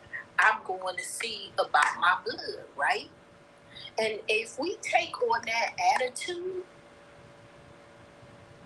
that, you know, it said it will never ever lose its power. Blood, right? The blood. If we start looking back and saying, what did our people have that we don't have now? And you know what I figured it out? whenever a black man or a black woman see each other, what do they call each other? Brother and sister. If I see you, and that's how I see you, even though I'm not in Baltimore, I'm way down here in Texas, in Houston, Texas. I see you as a common brother. We don't have the same mother, we don't have the same father, but we have a common thread. We serve the same God, and we have a heart for God's people. So I see you as my brother. Amen. If only we can get a view of that, to say, you know what, that elderly woman is my mother, because she's in my community. Uh-huh. So I got to go see about her. That elderly man that's on the street, I can feed him and help him find some resources to get him off the street. Because one of the things, and you know, we're both, I'm a minister, you in the ministry, but we both worked with homeless people. Mm. And we know that humanity, homelessness, comes in different varieties, and it's not what the media says. Because the media makes stories so people can have a hate for the people instead of having a heart for the people. And these situations are man-made. But if you go back in the book, once again, I got to go back to the Bible. If you go back to the book and you start to read in Matthew, Jesus talks about the Son of Man had no place to lay his head. Mm-hmm. So Jesus was aware of homelessness. He was aware of homelessness. He said the foxes had their holes and the birds had their net, but the Son of Man had no place to lay his head. Mm-hmm. All right. What he was saying to us is, God has provided us with everything. And if God can take care of the foxes, and they have intelligence enough to build holes to live in, then there is no excuse for homelessness among mankind. So I use the word greed. The only reason why we got homelessness is because of greed. Yes. Yes. If I fight for a war, and I've been in the military, but I never seen war. Veterans should have the first state. You know, when I would say we need to expand Section 8, and veterans should be able to have a voucher when they come to transition. Okay, we're the only people on this planet that got more people in prison than we do as a population. We'll build prisons to house people, but we won't build homes for families. Okay? Those are the real issues. It's not about, you know, and they got us so twisted and sideways with these popular preachers and pop stars, because preachers want to be pop stars too, you know, with the rappers, what they call celebrities. I don't believe in celebrities because they're not celestial. They're not stars. God created stars in the sky. He didn't make stars in human beings, okay? I just believe that that's their vocation, okay? Like a teacher. Right. But we have to begin to speak, and I take this from Malcolm. When they killed Malcolm, Malcolm was speaking from a point of view of all humanity. That's why he was going to the UN. And if we start talking about humanity, we change the course of politics and religion. Because how can you be the head of the church and you are causing people to suffer? No preacher should have a better house than his people in his congregation. Having a daycare at the church, yeah, that's wonderful. Having a food pantry at the church is wonderful. But at me being a caseworker, guess what? I was seeing all of those preachers, people at my desk Monday through Friday. I knew more about what's going on with the people in the pulpit than the head preacher in the church.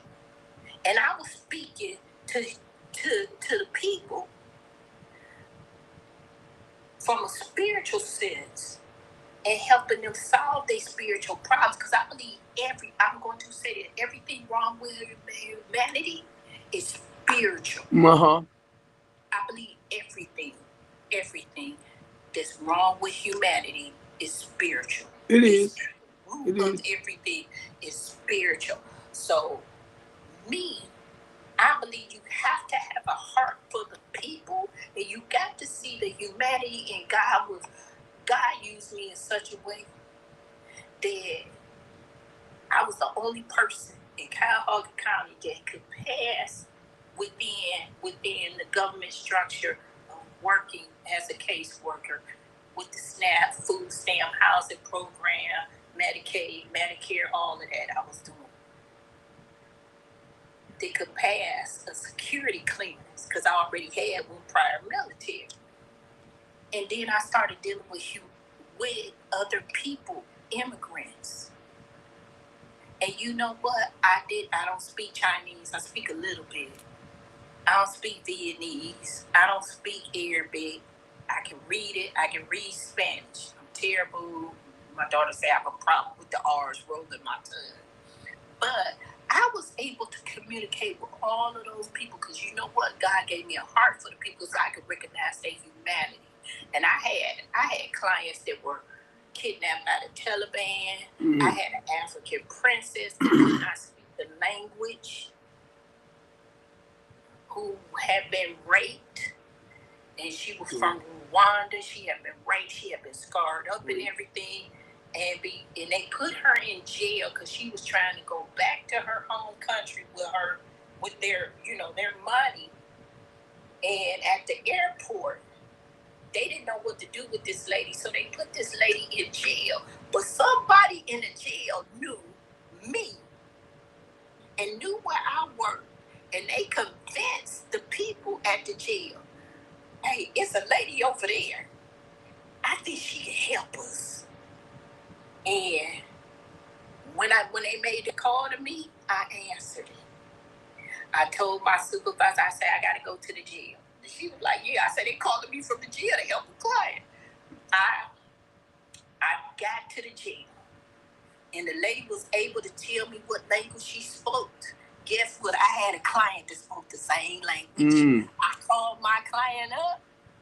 I got my client to meet me, and we got that lady out of jail. We found that she had a brother in Virginia. She was kind of scared to go to her brother because people don't understand. There's different tribal stuff. So she was a single woman. She was a princess in their homeland. So it's a different dynamic. But we were able to get that lady to her family, to her people. See, when you have a heart for the people, God don't ask us to be perfect, but He asks us to be present.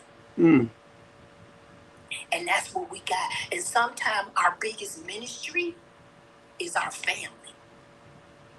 And sometimes God puts you in that jacked up family so you can speak to humanity in that family. Because you know what? There's not a perfect daddy and there ain't a perfect mom. And we got to get out of this thing. No baby is born into poverty. Babies are put into poverty by the greed of men. And you hold a black baby the same way you hold a white baby. You hold them in your arms. And we must understand that. It is time out. What's at stake is our humanity. It's the humanity for the future as well as the present. And if we don't stand up for humanity, then we allow the monsters to destroy God's creation. Yeah. And I think that's what bothered me the other day. You know, what I seen, and it was really disturbing. Um, and you know, by me being in here and not being able to move about the way I would have loved to, it was like I was stuck in track. But um, it was spiritual. Basically, it was spiritual from what I seen. You know, and I started understanding a lot of people just don't see certain things, Steve. You know, mainly when you're on the spiritual path, and they will make sense out of a lot of stuff that's nonsense. But I had to stay steady on what God called me to do. And I'm telling you right now, you is like feed my spirit. Because I needed to hear this. I'm like, thank you. Thank you, thank you, thank you, thank you. And it's not going to be did in vain. You know, I believe in this. Not all gardeners get to see the harvest, but they still plant the seed. Mm-hmm. And what we have to realize is, as parents, as sisters and brothers, we are gardeners. And we seed planters. And we can plant seeds in our home, and we can plant the seeds in our community. And those seeds is treating each other, you know, saying yes. You know, a lot of times in our community, we don't acknowledge each other to say, I see you, you know. I ain't got to be romantically entangled. I started doing this whenever I go out and I see a black woman or a black man, even black children. I speak to them. I smile at them. Yeah. Because you know what? They may not have been smiled. Nobody may have said, I seen you in 30, 40, 50 days. And if we just start doing the small things become the big things. And if only we, you know, I ain't got $20 to give everybody, right? But I do got a smile, and that's my gift, that's my spirit, that's my light. And I can smile at you. And I do, you know, I'm going to say this. Sometimes they don't smile back, but that ain't my problem. That's not my concern. But I still do it because they going to go home, and I planted that seed in them. Now, God going to convict their heart and say, why you didn't smile back at that lady? You know, and my parents always taught us this. When you go out, you never know who you entertaining, and you may have just entertained an angel. Mm-hmm. And that angel could have went back and reported your bad, nasty attitude. Mm-hmm. And now you dealing with something that you shouldn't have been dealing with, because now you on correction. You on correction, and a lot of people. I love the book of Ecclesiastes, and the theme of Ecclesiastes is really about relationship. But I try to encourage people. We all got a promise in that book. It says, honor thy mother and thy father, and your days shall be long, and you shall be prosperous and be in good health. And right now, we got rebellious spirits out here against parents. People got to understand, it ain't about being rich. It's about being present as a parent and teaching your kids to have character, respect for themselves and others. And when we do that, we on the right road, because everything is about our relationship with our Creator. And every human being on this planet deserves to be a representation of God's greatness and goodness.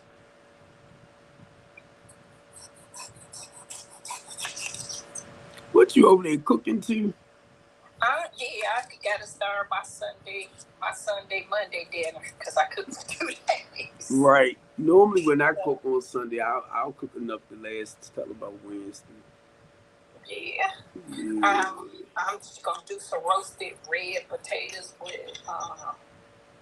with peppers, onions, and pepper. You said roasted bread.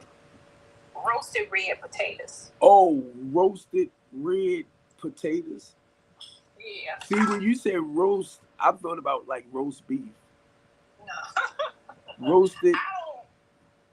Since surviving thyroid cancer, I don't fry food anymore. So I'm a baker. I bake everything in the oven and stuff like that.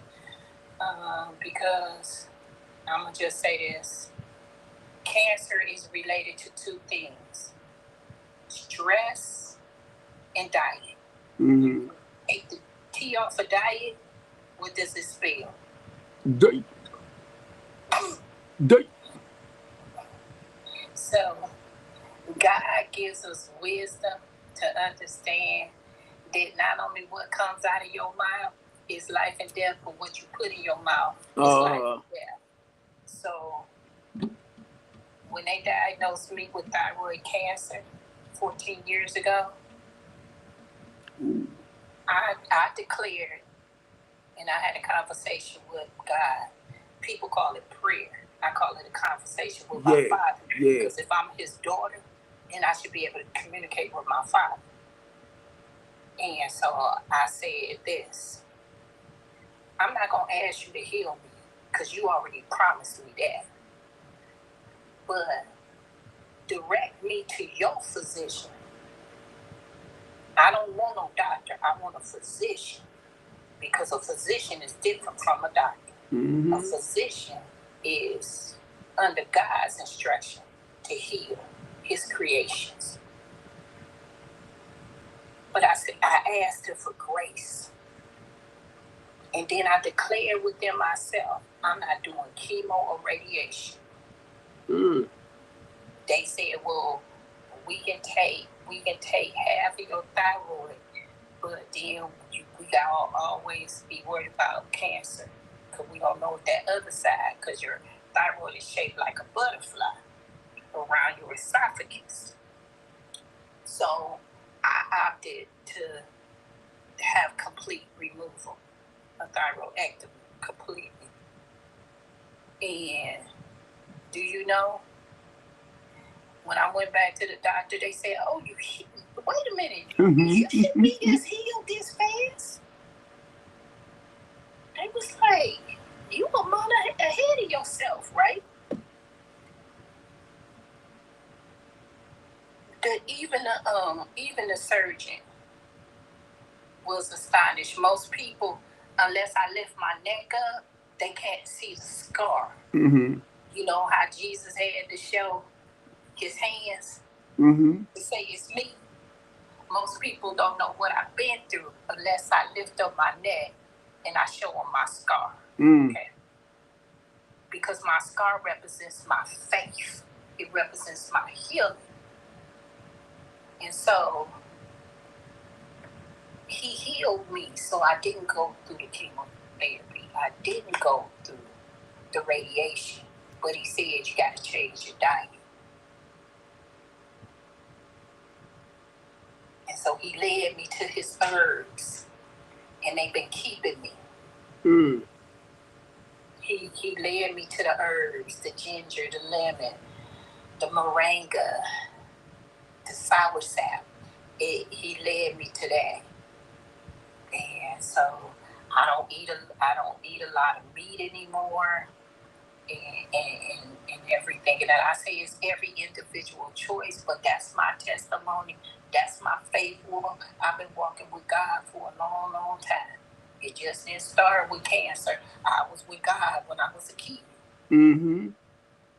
And only thing that is that God brought me through that for his purpose, his will, so I can encourage other people.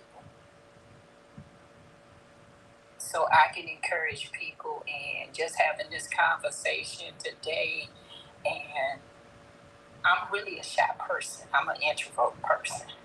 And when he put his power in me, and I was speaking in public, I was astonished. I'll get on here and be filming videos, and I'll be stuttering this stuff. I don't know. And once my thyroid was removed, I got a stutter. I'm like Moses, I stutter now, right? But God still used me. Yeah. He's still using me and everything. So I just try to speak. That's why I came up with common sense. I try to speak for all the common people. I just try to put it in layman's terms so everybody can understand it. It's not that hard. You ain't gotta, like I said, but I just try to encourage my people. And you is really I know they supposed to be taking TikTok away, and I do have my own YouTube page, so I gotta learn how to edit and start putting my videos back up there and stuff. And my concentration was for me to I'm really big on sisterhood because I feel like they've been able to deceive the women. And whenever women are operating in deception under the Jezebel spirit, she can influence her children.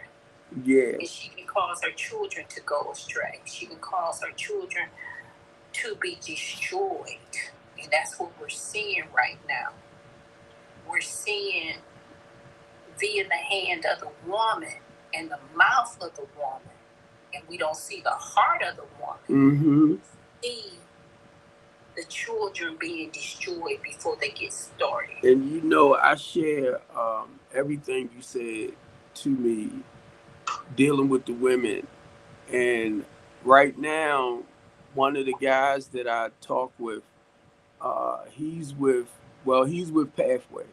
He's with Pathway, which I was trying to connect with them, like you said. So he sent this lady my way. And matter of fact, to keep it simple for you, he's going to start sending more. And everything you said, he repeated. Not only that, with Saint Vincent de Paul, reaching out to them as well. But one of the ladies at the Frederick Douglass building, she says she's contracted with them. So that took everything to another level, common sense, to get the people the proper help that they need in that manner right there. So that's where I'm at with that. The building that we're in, actually, they've been moved out. But my goal is to work towards my own building. And I know God has it all lined up. And it's dealing with them right now. They in different places, but it's dealing with them right now. But I want to put all new people into this other building. And then run off of the method of what you shared with me about reaching out like to Catholic charities and Salvation Army, because they do need that help. And I am just what you said. I look at the mothers, and when your attitude and the way you carry yourself can affect your children.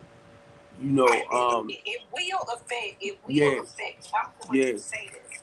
The majority of our males that are in jail, they have childhood trauma. Yeah. Because, like you said, there's life and death into the tongue. Instead of the women speaking life to their children. And I'm going to give y'all this example. My mother had 4 children. And my mother was constantly speaking life to us. She told us, y'all don't have to clean up after nobody. Y'all ain't got to work in nobody's houses. And you know what I mean, Steve. She told us that we were smart enough that we didn't have to work in no factories. She said y'all was smart enough to become supervisors and managers. Right. Do you know my mother looked around in the 90s and she said, oh my God, all my kids are in supervisory management positions, okay? Mm-hmm. Only one of us was not in that position, right? But and that's an example of a mother speaking life into her children, even though we were all in different. No, me and my sister, we were in the same profession because a lot of us are we have medical backgrounds in administration and stuff. So me and my sister were managers, and my brother, he's he was heavy government, right? So he he's in the government within law enforcement, and he's a supervisor, manager, and everything. And I just always remember that, and one of my older sisters spoke about that just this weekend, how our mother was able to speak life into us, and we took that seed and we allowed it to grow in us, and she reaped the harvest. She reaped the harvest, and only thing I'm saying, I don't down my sisters, but a lot of my sisters have been misled and been deceived into thinking that it's okay to speak ill to their own offspring and everything. And on a overall, I'm gonna say this, and I'm not being prudish or anything. We've all been deceived sexually to think that sex does not come with a price. Yes, it do. We got a price tag to it, and they use sex to destroy us every day, all day. Because if you're not disciplined as a man or a woman in that area, that will become your downfall. And I'm gonna tell you, I share that with our brothers too. You know how I didn't realize practicing certain behaviors, which you just mentioned. I was actually destroying myself. You know, running here and there, and then I'm gonna just say I thank God for the things that I did. I never transpired in anything, and He always protected me. But you said something that caught my attention. Whenever I sponsored a lot of men, let me say that I sponsored I sponsored a lot of men and a lot of women, and my goal with them was to help them go back inside and face those traumas that they're running away from. You know, and basically, that's what I do with my housing clients. If you come into my program, I'm going to talk with you to help you, and the journey becomes spiritual, but I'm going to talk to you to help you cope and deal with whatever trauma, whatever you're trying to run away from. But what I will do in the process of that is just getting you to learn to be honest with yourself, having faith back in yourself, trusting back in yourself, and then I will guide you or point you in the direction of the licensed professionals that understand the brain concept, how the brain works, you know, towards helping you with coping skills. Because I'll feed you, you know, enough to just be honest with yourself so you can learn to be honest with them to get the proper help you need. And this is what I tell anybody that comes, like if I bring you on as a PRP or as a therapist or as a psychiatrist, I need you to help guide them in the proper way. And I'll tell them all, if I find out you're not actually giving them the proper help that they need, you are gone. I'll find somebody else that will help them. And they don't do nothing but bust out laughing because I know you get paid off the clients, you know, so through Medicaid. So if you're a licensed professional like that and you come in my way, your job is to make sure the clients is okay. And that's, you know what, that's what it is, you know. I'm gonna just say this: within working on a federal level, within the government, I seen a lot of I'm going to say, I seen a lot of positional abuse when it came to people in need. Mm-hmm. And it was from the professionals. Yeah. Come on, Carmen. You know. Come on. Because they got a man-made degree. They got a master's degree. Master. Okay. And they forgot about the humanity. Or they were there for the paycheck and not the people. And so I would see a lot of abuse and harm did to people based upon these titles and positions and stuff. And I just started saying, I'm going to treat God people right. I'm not going to mistreat God's people because I got an ego or because I can. And I think, you know, when you're dealing with people are just like the grocery store. You got the bread aisle, but you got different types of bread. Ouch. Okay?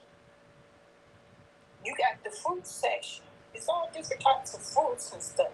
They got the nuts, okay? All different types of nuts. You got walnuts, peanuts, all different types of nuts. You got to be able to know how to deal with all different types of people. But each person has a story. You're meeting them right at that present moment, but you don't know what happened to them. And what you got to do is have not sympathy, but empathy to understand that person got a story, but that person got humanity. And you got to treat that person like they your brother or your sister when they coming in that door to see you. Why I kept saying that? I kept saying that when I was over in this therapy, and I kept telling them, I said, y'all cannot treat everybody the same way. You know, and then because it was like certain things just wasn't hitting home. And I was telling them that, you know, not being smart, I knew y'all taught a certain way how to do things, and that was just therapy for my goddamn leg. Well, as far as the treatment. And I'm glad to be home, but I was talking with a psychotherapist there, and she come telling me that you're dealing with anxiety and that anxiety disorder. And I looked it up and I said, this do not describe me and what I'm going through. So I'm like, wait a minute, hold. So look. Remember I told you there's physicians and then there's doctors. And look, Carmen says, I said, are you trying to diagnose me? I'm sitting up here telling you everything I do, what I do, and the type of people I work with. So I'm familiar with what's happening. And she's going to tell me, no, I'm not trying to diagnose you. But one, I wanted to tell her, Carmen says, not being smart, your position right there is throwing you off. The way you sitting there, part of yourself. But look, everything she told me, I started doing research on, right? But I started doing research on her butt. And she came in there the last time before I left. And I was saying certain things to her. And you can tell she got mad and she jumped up and ran out the room. I'm like, well, you the psychotherapist, where you going? But the whole thing is, you have to learn to deal with people in a certain way, like you saying. And my thing is, I tell people, I know you hear me. I know you hear me very well, but you're not really listening. And I can tell from the way you respond to certain things I say out my mouth. You already have an answer before I even finish. So that goes to show me you're not really listening to me. And certain people get mad when I say that. But you don't have to, and I had to learn too common sense because you took me back. I had to learn to not go in my head and figure out everything people's trying to say. You know what I mean? Now, what I try to do too, And I love the common sense part because I had to realize myself, I try to keep stuff common sense, plain and simple. You was just saying it. And my thing is, I speak in layman terms because the goal is to try to keep it plain and simple. That's life. You don't have to make it complicated. I'll be 63 next month on September the 9th, you know. And what I realized is life is simple. It is. Life is so simple, but we make it complicated because we have isms. I call them the isms. It's more like either you do or you don't. And Right. and that's how, just what you said, just trying to keep it simple. And do you realize, I know you know it because you're saying it, how much peace, even though I go into my war zone, how much peace I have in my life, even though I fight what I fight. But once, it's like a time frame where I go out, I do what I got to do. And once I come home, it's like, oh, look, keep it down. Because number one, you working, wait a minute, common sense, I'm trying to find the words. Well, look, you going out to fight your war. And when you come home, it's like, okay, woosah, woosah, it's calm down time. Remember them old songs. I gotta date myself. Remember them old songs? If you was going to the Baptist church, Yeah. and you used to say, I'm a soldier in the army for the Lord, I'm gonna stand on this battlefield. You know, if you really understand what they were saying, them old folks knew that life was simple, but they knew you had to fight for it. And I think that's what's wrong. People don't want to fight for life no more. I'm just laughing at what you're saying, right? Cause look, they don't want to put in the fight. Cause look, I already prepared myself. I'm like, look, mainly because you're making me think about, my feet, my operation and stuff. And I'm like, if I gotta roll around in a wheelchair, I'm gonna see like, but look, common sense, right after they did the surgery on my feet, right?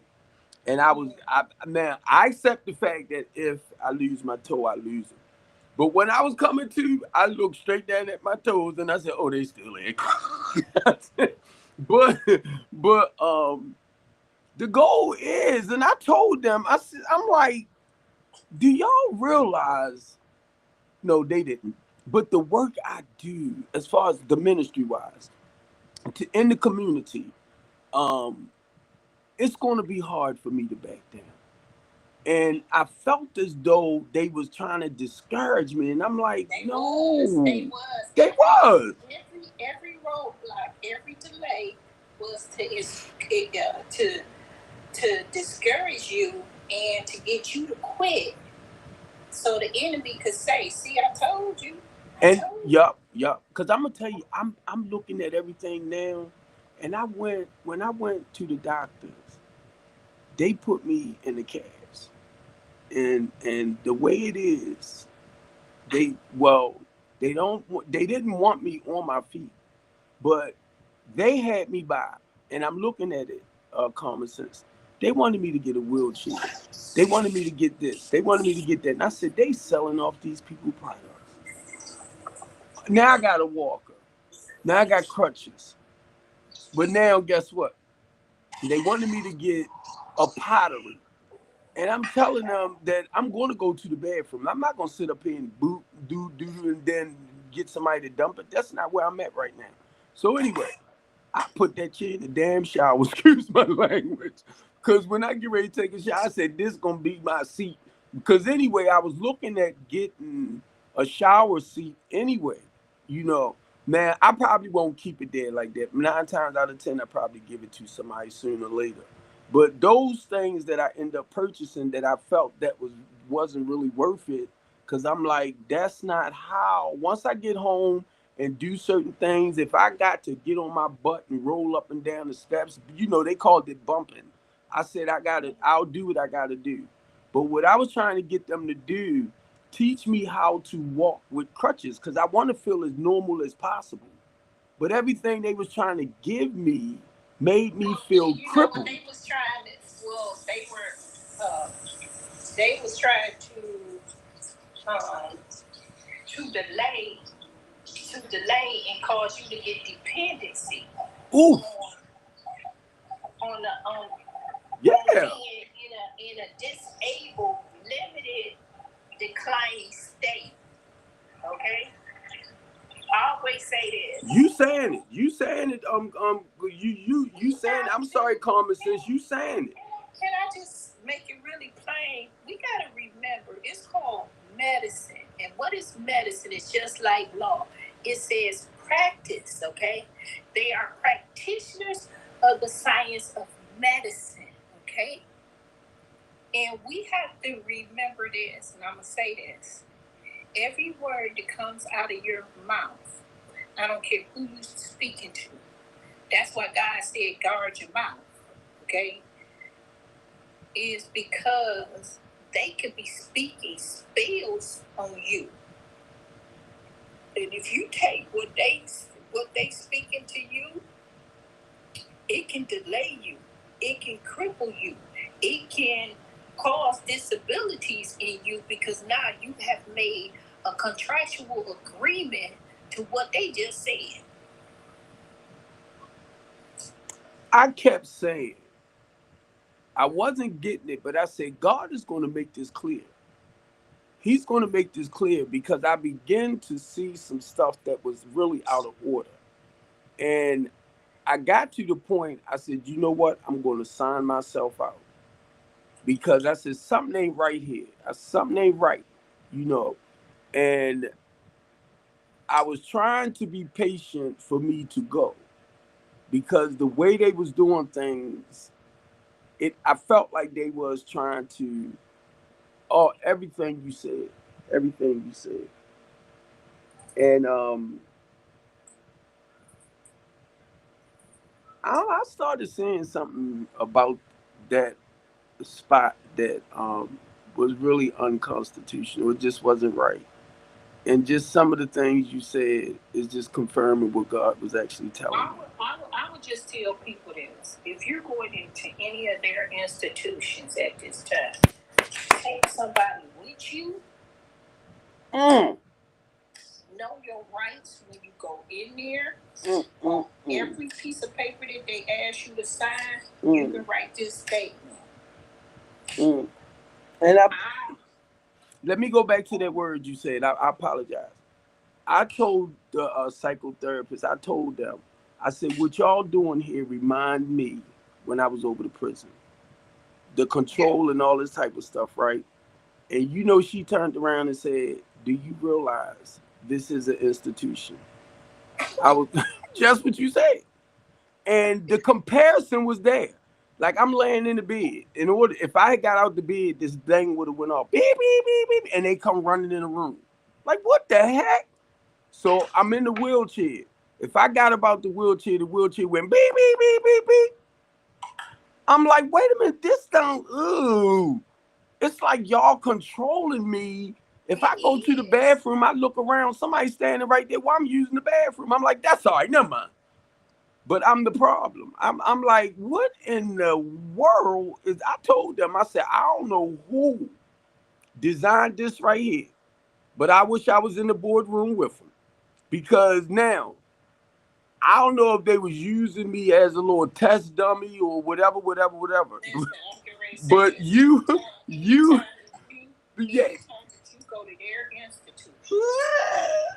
You are being tested on. Yeah,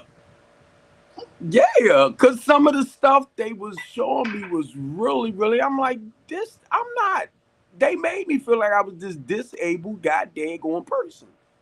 And it was like they was trying to break me down. And I'm like, no, this is not who I am. They don't want you to think. They don't want you to be able to advocate for yourself and other individuals. Ooh, I was looking at what Joe wrote too. Ooh.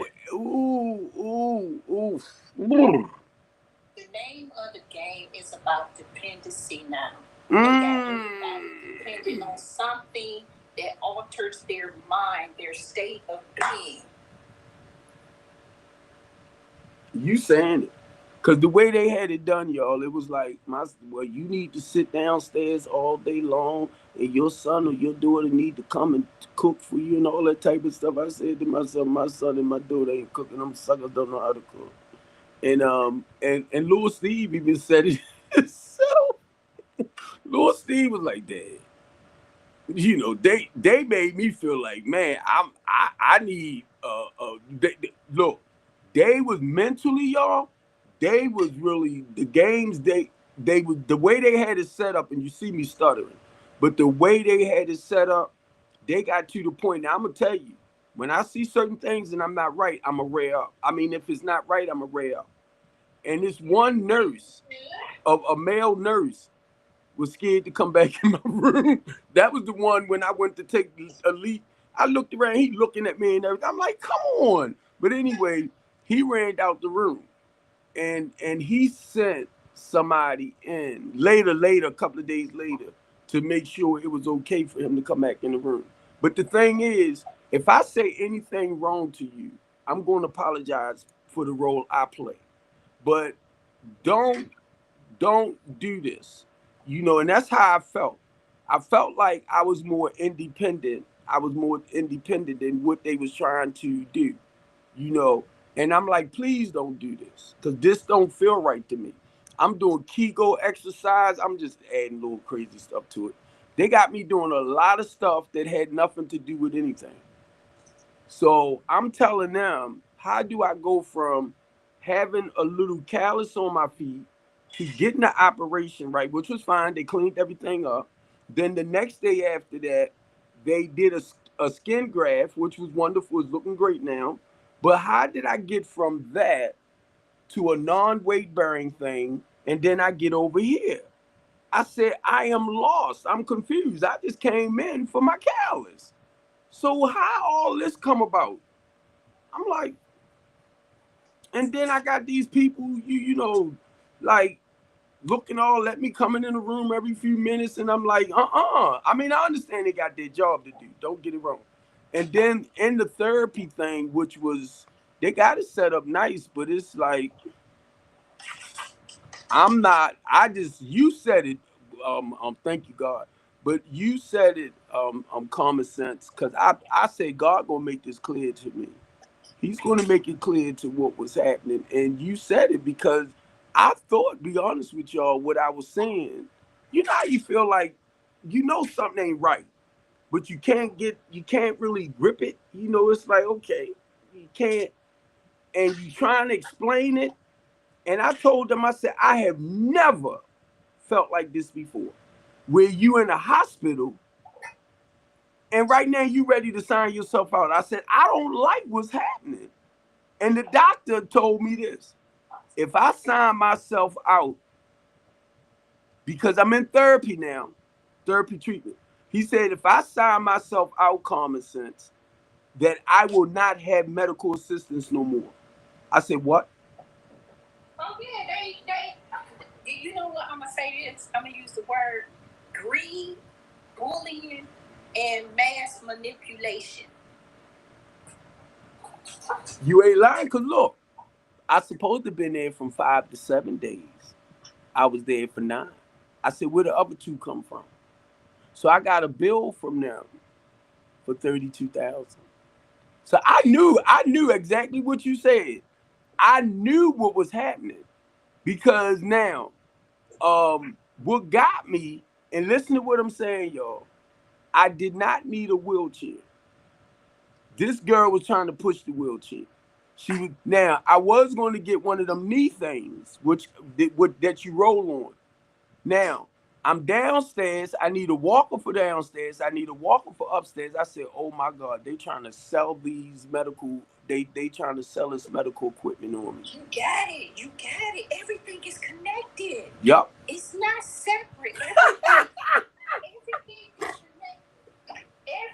Everything is a money play. Everything is a money play. Think about this. They don't want you to heal naturally. They don't. You in the system. They don't. So to keep you in the system, they got to make you into what? A patient. Think about that. And look, they already, and I had to do my own research. I did my own research. I have a non-weight bearing boot, right? So when I put that boot on, it tells you why that boot is there, to take the weight off the front of the feet, right? Now, what was explained to me, and I had to read it up myself medically, y'all, because like when I got my shoe on, my feet is not able to move around the way it wants. So what I was doing, it got a callus on it. So because I can't move it the way it wants, it started bruising and everything. So she had to hit my Achilles. I might mess it up, but she had to loosen up my Achilles, which starts my feet to move like this. Right. I used to be in the medical field, so I kind of know. Right. So look, I got that right. I got that part. So I understood all that. But common sense. When I came home, I had to actually do my own medical research on this. I'm like, wait a minute, I ain't the medical scientist person. I'm gonna just say this. I encourage everybody. Don't put a pill in your mouth unless you research. Woo! And that's true. Because once again, diagnosis, research it. Use ChatGPT, Google it. Now look, this doctor did not look at my portfolio. I fixed it where my let me make sure I say it right. My portfolio, wherever I'm at, if a doctor needs to go in to get my history, he can. Now, he never looked at it. And I already know that, because he never mentioned nothing about the medications I take. Now, I know he could do it because when I was over to prison, I gave them permission because they go in the computer, so they was able to get it. He never looked at it. He was telling me from his perspective what's what. And I'm telling this man every time I would say something to him, I've been a diabetic for over 35 years. I've lost a lot of weight. I got my A1C down from 11.2 to 8, right?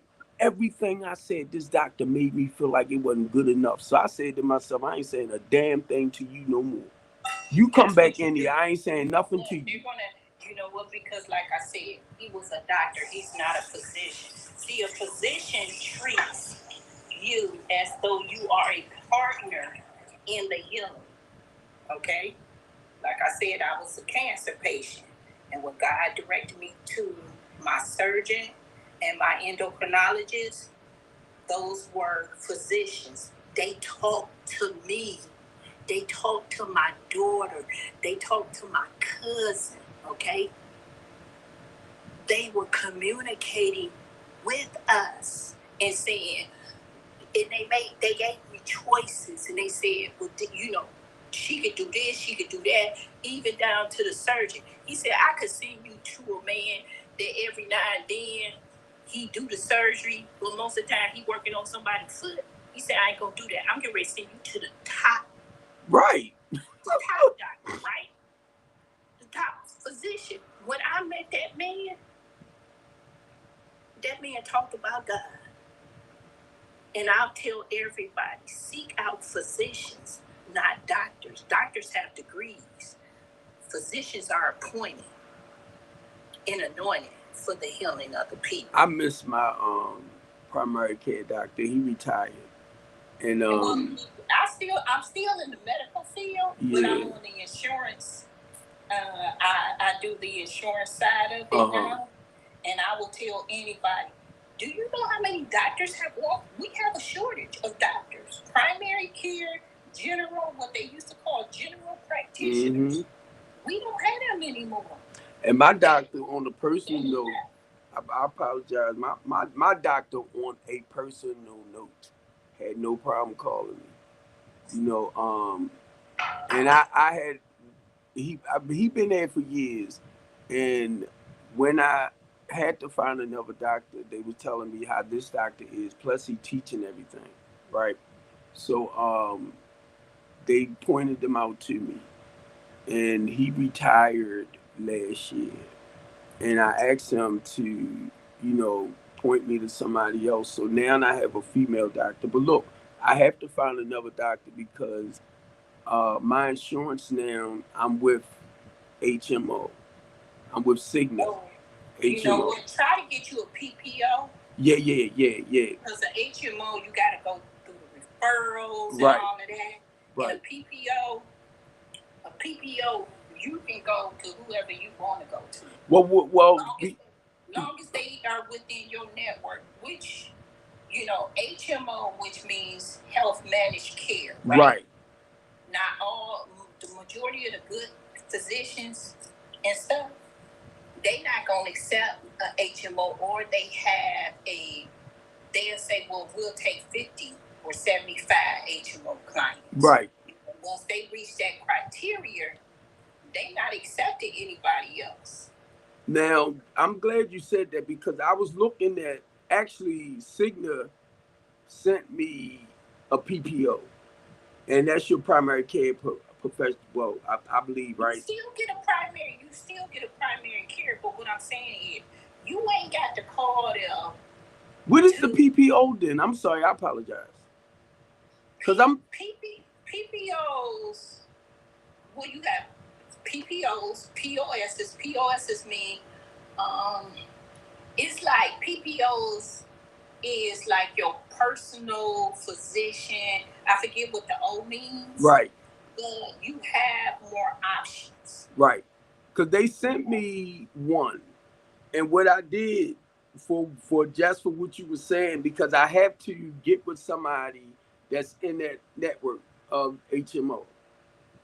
So now I have to get that primary care physician like you're talking about. And what I did, I pulled up some names, right? Where also Google, this is what I'm gonna say to everybody out there. Listen to me. If you're looking for a primary care physician, start asking people. Right. Playground guy, who your doctor? How do you like your doctor? Or go read the reviews, because people will say things on a platform that they will say to your face. So that's how you know if you're dealing with a good doctor. And see, that's what you said is what I went to do.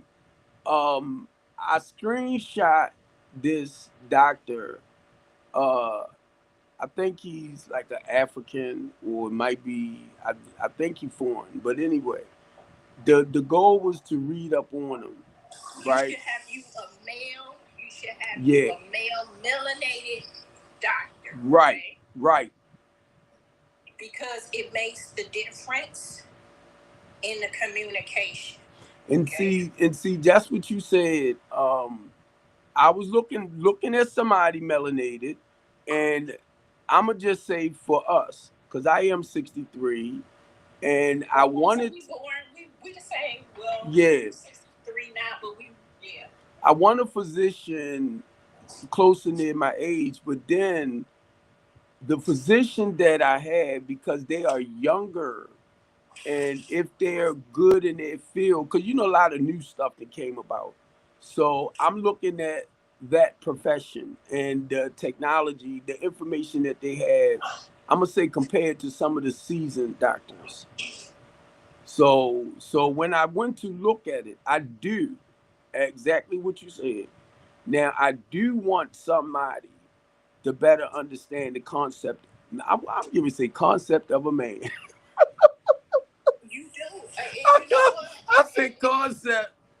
I'm gonna just tell you this.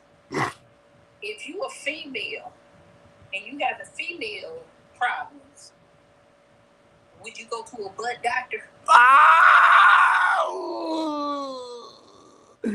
Good Lord, look, I didn't know, and I know you understand. I call it male menopause. Y'all do, because you know what? Yeah, I went through that. Yeah, Because what most people don't realize is we all got hormones, right? Male and female. Yeah. Your hormones are adjusting as you are aging, okay? So we dealing with cortisol. Oh my God. We're dealing with testosterone, prednisone. We're dealing with a lot of stuff, and that changes and shifts all the time. So you definitely want to deal with those things. I always say this. I always say it.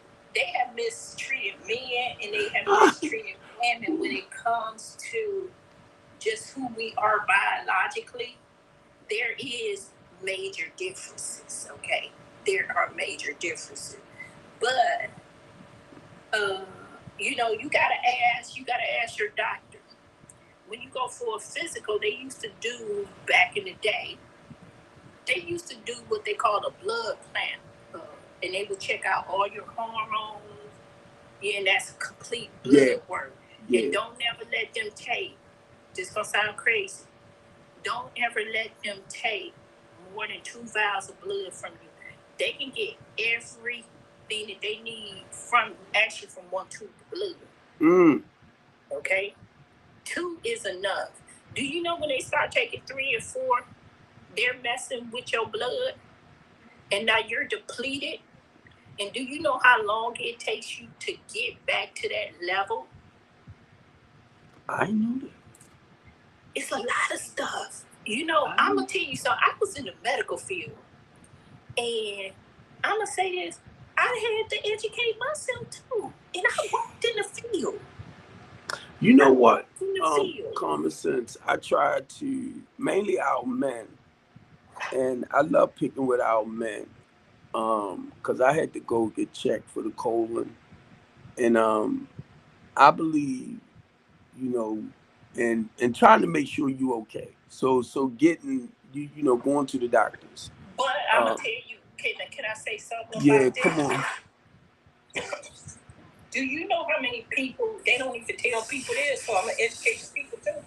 And I'm not telling people because at the end of the day, they can tell you if you got issues in your stomach and everything. A simple blood test, okay? All of these technological testing is harming your body. These colon screenings, do you know 1 out of every 10 patients ends up with some type of damage or harm from those? They get scraped, they get burnt, punctured, okay? And they end up with other serious issues and stuff. Like I said, I'm not telling you not to do it, but I'm just going to give you some information and everything. Just like women in mammograms.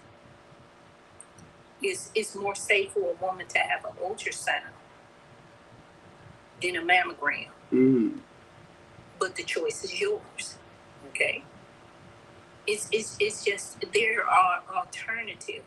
Actually, we're so behind in America because they have these little cameras. Instead of putting that scope up you, they have these little cameras that you drink with this solution, and they bring you in and they put you on this table, and they allow that camera to go through you, and they can see everything.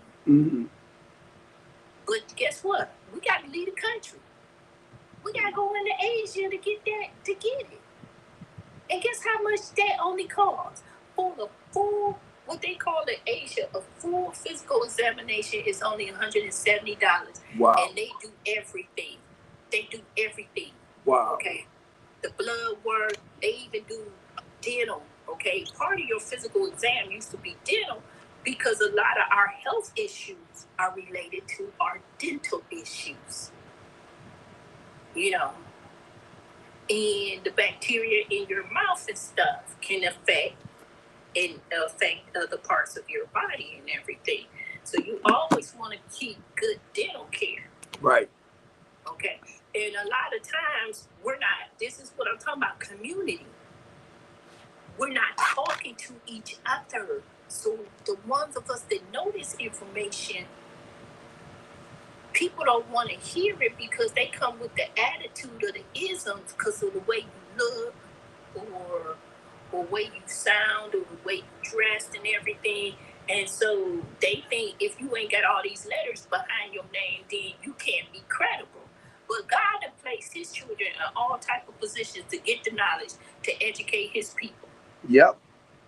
Because I'm gonna tell you, and it's not that I try to be smart, but certain people that I know that went and got their doctorate degree and all this type of stuff, when they come to us doing certain things, and I talk about things, they get offended because they like, wait a minute, I done spent all this damn money, and this man just logically talking about it. It just certain things just common sense. It just calm.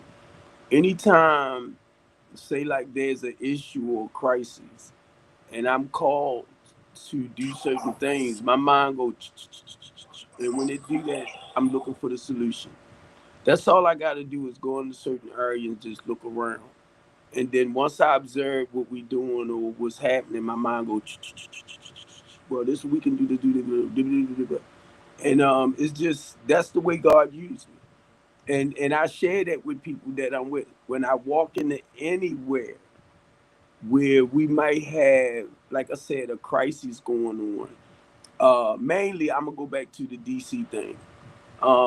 It takes the people.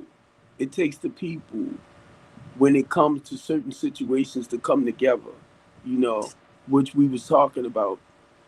And like I said, when I step up into whatever issue, it can be organized in the community.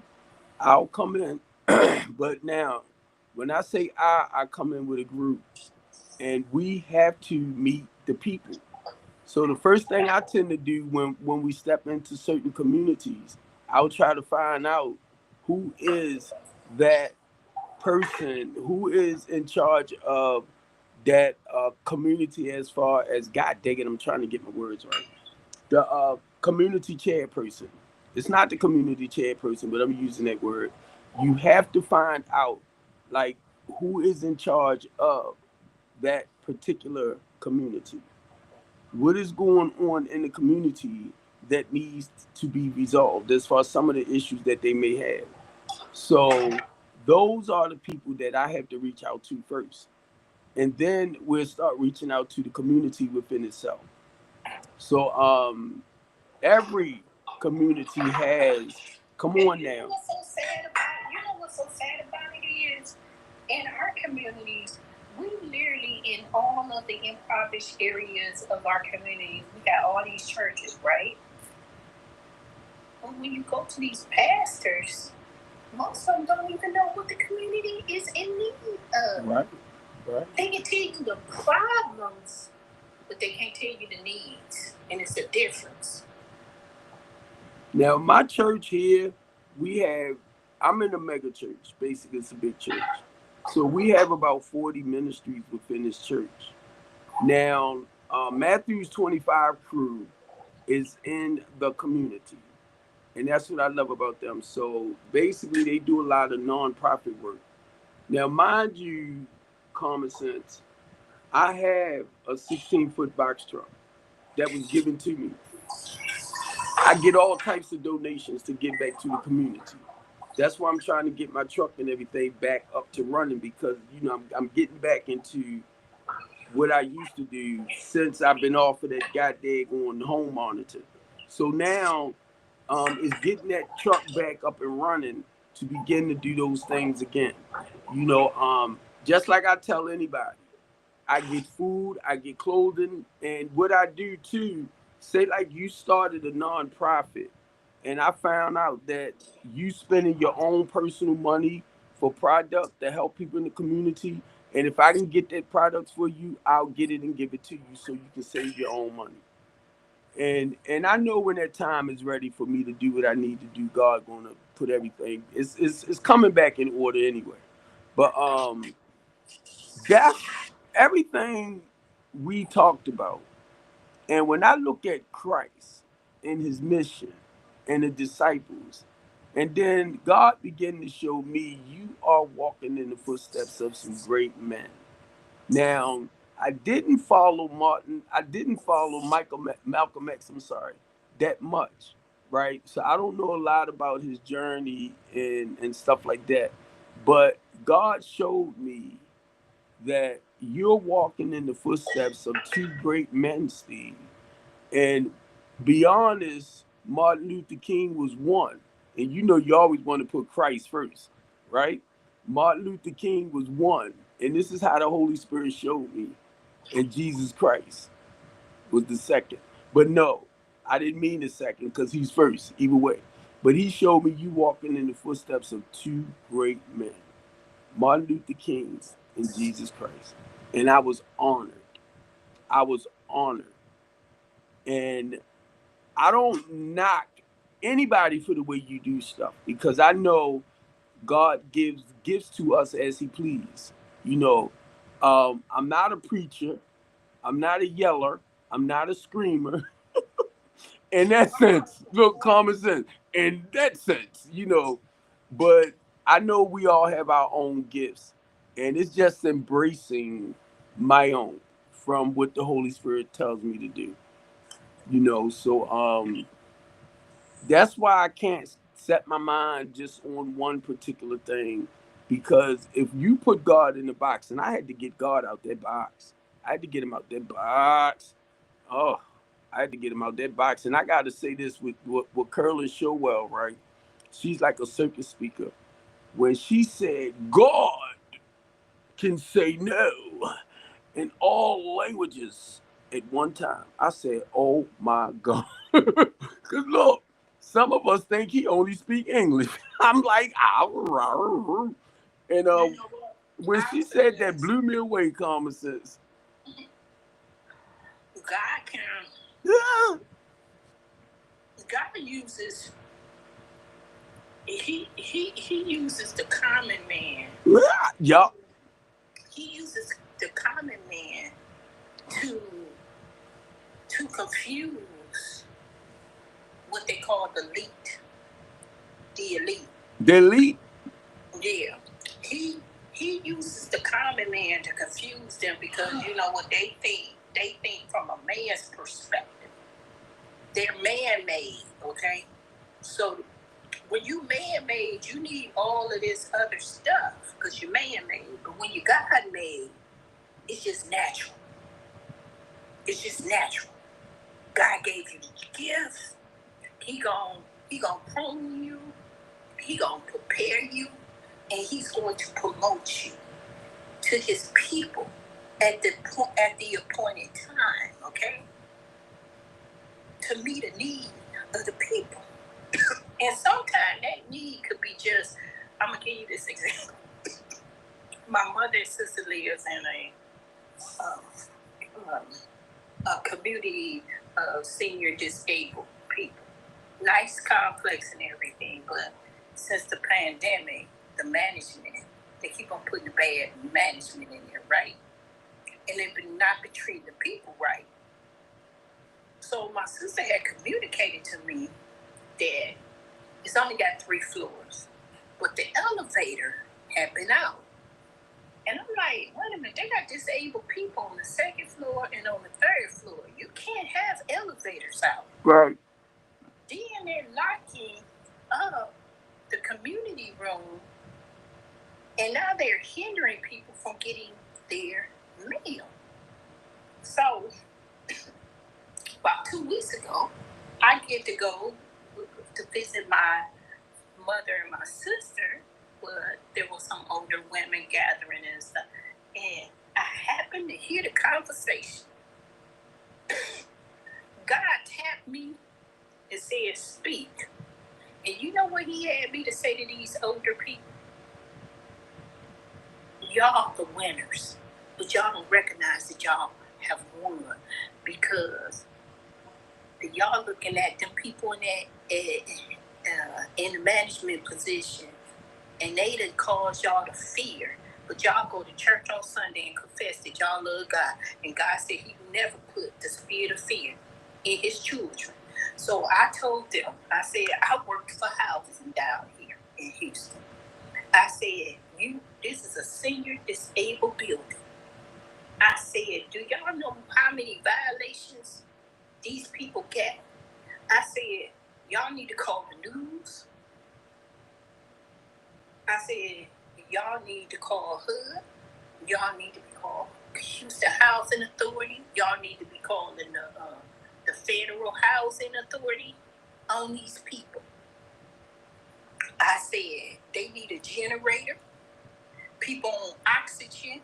They got other type of medical machines that they have to use. This building cannot be without power. Right. But I said, you know what? The power is in the people. Do you know what my sister reported? I said all of that stuff on Saturday. Do you know my sister reported? She said, you know, they had the news out here on Tuesday. Mm-hmm. And I thought about this. God just told me to speak to his people. And I just told them they the winners. I started off, y'all winning. But they done got y'all thinking y'all ain't got no power. And they got y'all in fear.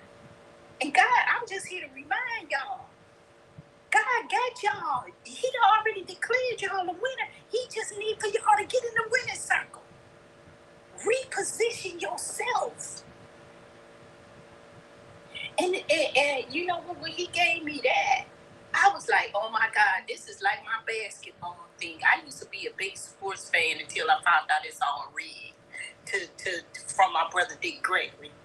But I used to tell a lot of my clients, because they were young black men as well as young black women, that when you go to a basketball game, you got players and you got spectators.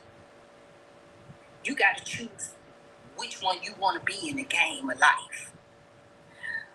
Spectators pay to sit in the arena to see the players. But the players can study the game and they know how to play the game to win. That's all God has did. God has already took us to the Olympics and gave us the gold medal. Mm-hmm. We just ain't claimed it. Because we don't think we can run fast. Some of us are runners for God. Some of us are the sprinters. Some of us are the gymnastics. Some of us are the swimmers, okay? Some of us are the archers, okay? And if you know anything about archery, when you hit the mark, it's called sin, okay? The word sin means to miss the mark, okay? That's all it means. Sin just means you missed the mark. That's an archery term, that you missed the mark. So if we just realize that if we just stay in the plan and the purpose of God, we in the winning circle. Mm-hmm. We are in the winning circle. Wait a minute, Common Sense. Hey family, I'm gonna end this live stream. Wait a minute. Wait a minute, Common Sense. Dinner and stuff, but you know what, Steve, it's always a pleasure to come on your platform and stuff. I don't know what they're gonna do with TikTok. I don't know if we're gonna be here in September or not. Right. But